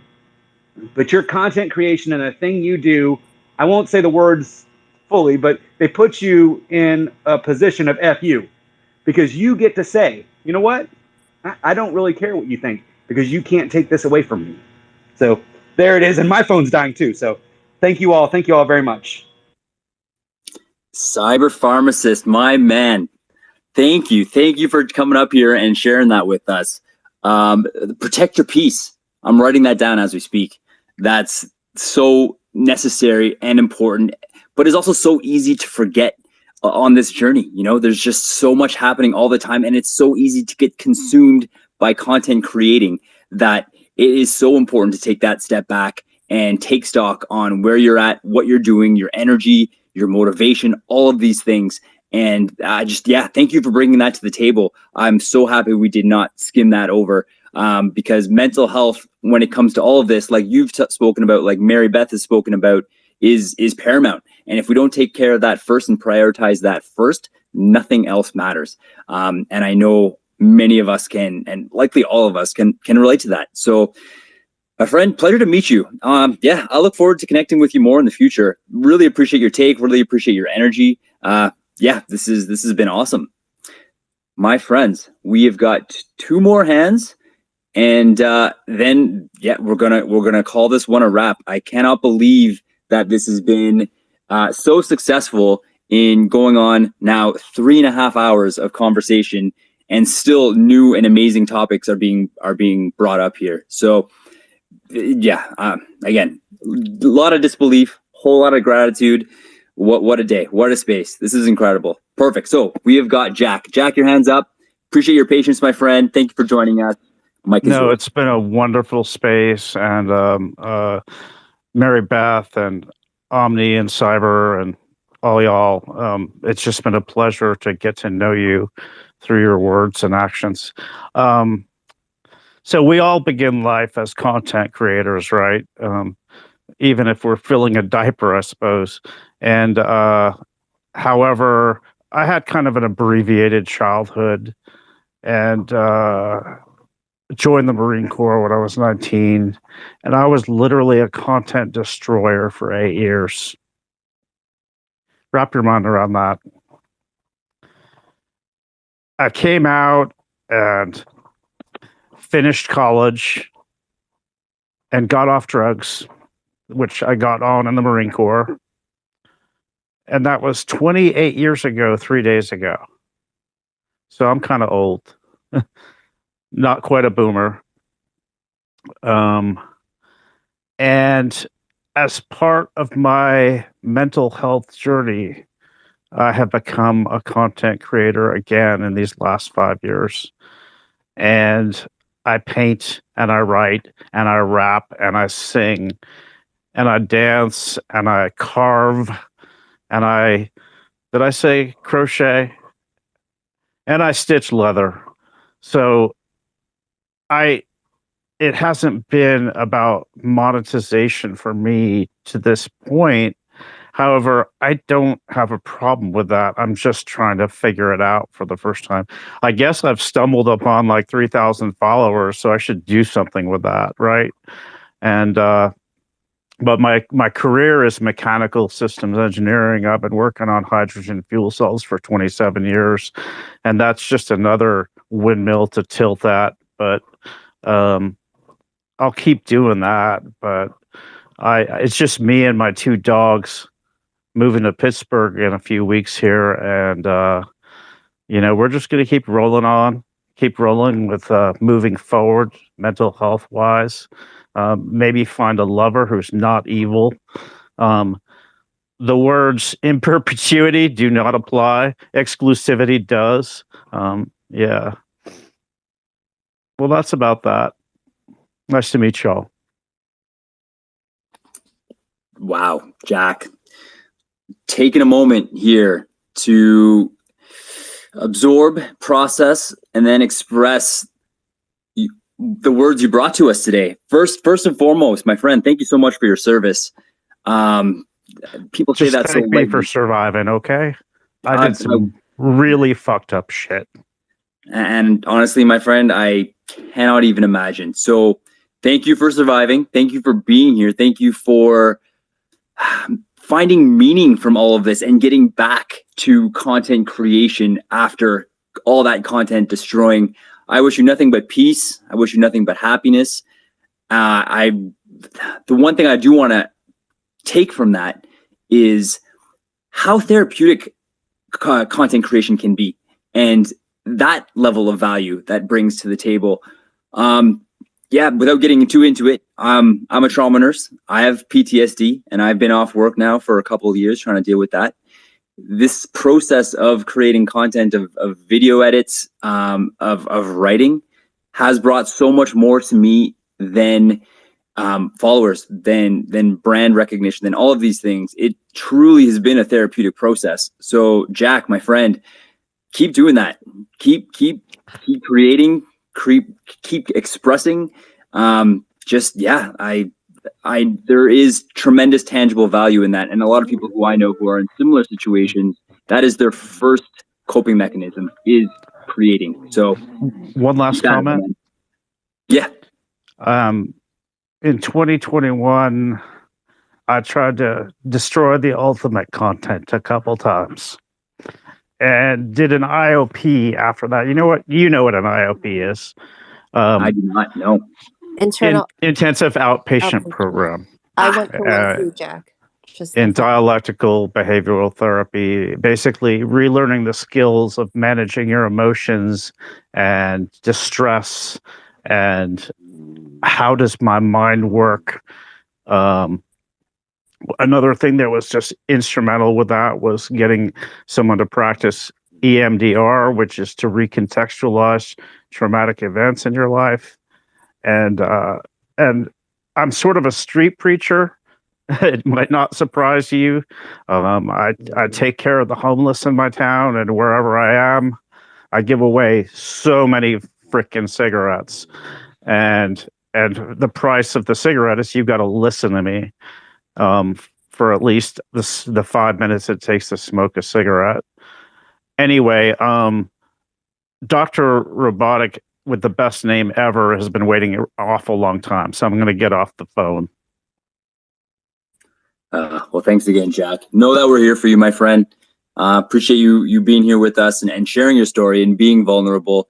It takes a tremendous amount of courage, which you clearly have, my man, and keep fighting the good fight. You're doing amazing work.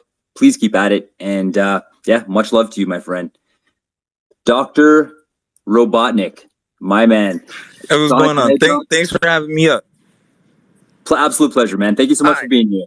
So they say the space is such a niche space, it's small, but then you go around the corner in spaces and you see a bunch of people you never saw your whole time in the 4 or 5 years you've been either developing, building, or learning in this space. So yeah, I got Dr. Robotnik because Sonic the Hedgehog.eth was gone. Sonic was gone.eth. So when I was DJing and it was just gone, so I had to take the villain. So it is what it is. But I came to this space because it's like content creators. When I hear content creator, I think like TikTok, YouTube, Twitch. I think of stuff like that. But like I'm a developer, so like I kind of like I might be a content creator. That might be my content. You feel what I'm saying? So like I've been like coded a landing page where I have my portfolio or my projects or my GitHub. So that's like my content. So I figured I'd just come up and just kick it with y'all since like I guess I'm today just finally realized I may be a content creator. So I'm gonna kick it with y'all today. And I can't follow anybody back. I'm in Twitter jail. So thanks for the follows, and I will follow you in 6 days and 7 hours. Unless Elon listening and let me out the coop early, but come on, Elon, help my friend out here. My friend, thank you for being here. Thank you for sharing. I think I think there's a lot of truth to what you're saying. I mean, from my own perspective, and there is no more backup to this thought than that is I truly believe in coding. That comes with a tremendous amount of creativity, and I truly believe that any sort of content is content because of the creative process that goes into it. So you know what, man? Get up here, stay up here. You're one of us. You create content, and my man, just thank you for sharing your story and adding that element to this awesome conversation that we've been having today. More than welcome anytime. We're here for you.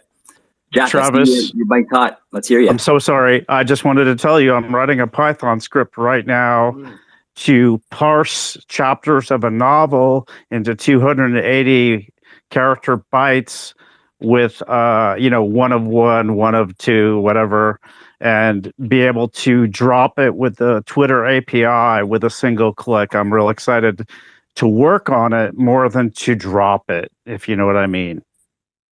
yeah, just the process of building or just figuring out something like an inception of something and then actually completing it and shipping it from the testnet to the mainnet. Yeah, that's always dope. And focusing on the journey as opposed to the destination is truly the way to go, my friends. So much can be taken from that conversation. It's fantastic. Well, I gotta say, my friends, we are wrapping up. That was it. That was all the hands. That was all the takes. I thoroughly lost for words right now.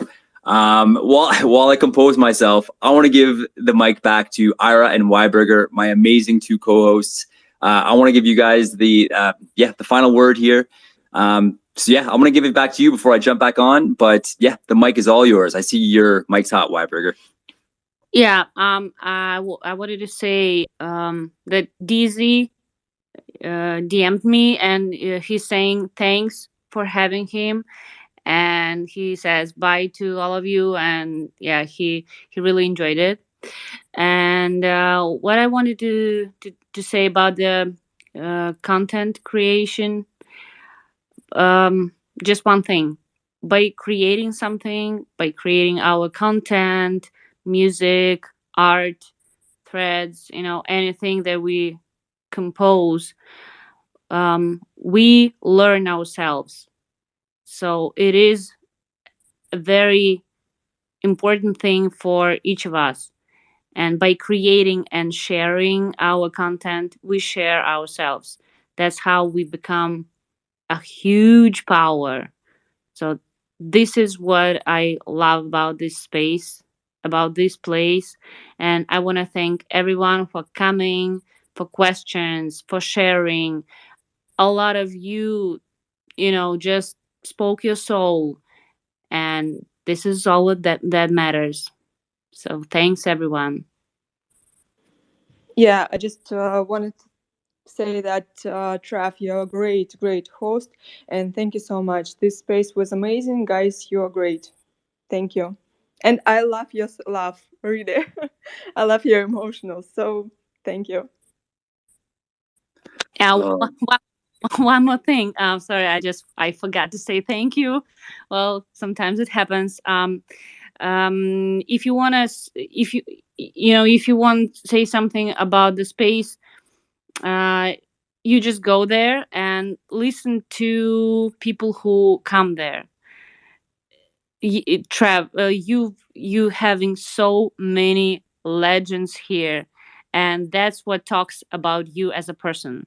And you did a brilliant job. Like you're still talking and you're still vibing, and well, that's super awesome. So thank you so much for having us, and it is an honor. It is an honor to be co-hosts on your space.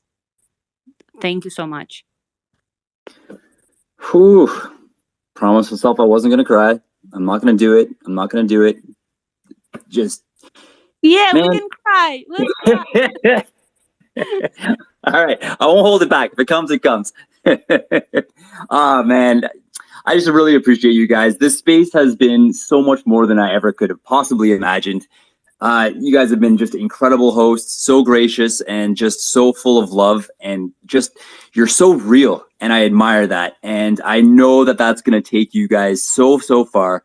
And the same goes to everyone who came up here and hung out with us today. Same goes to everyone in the audience today.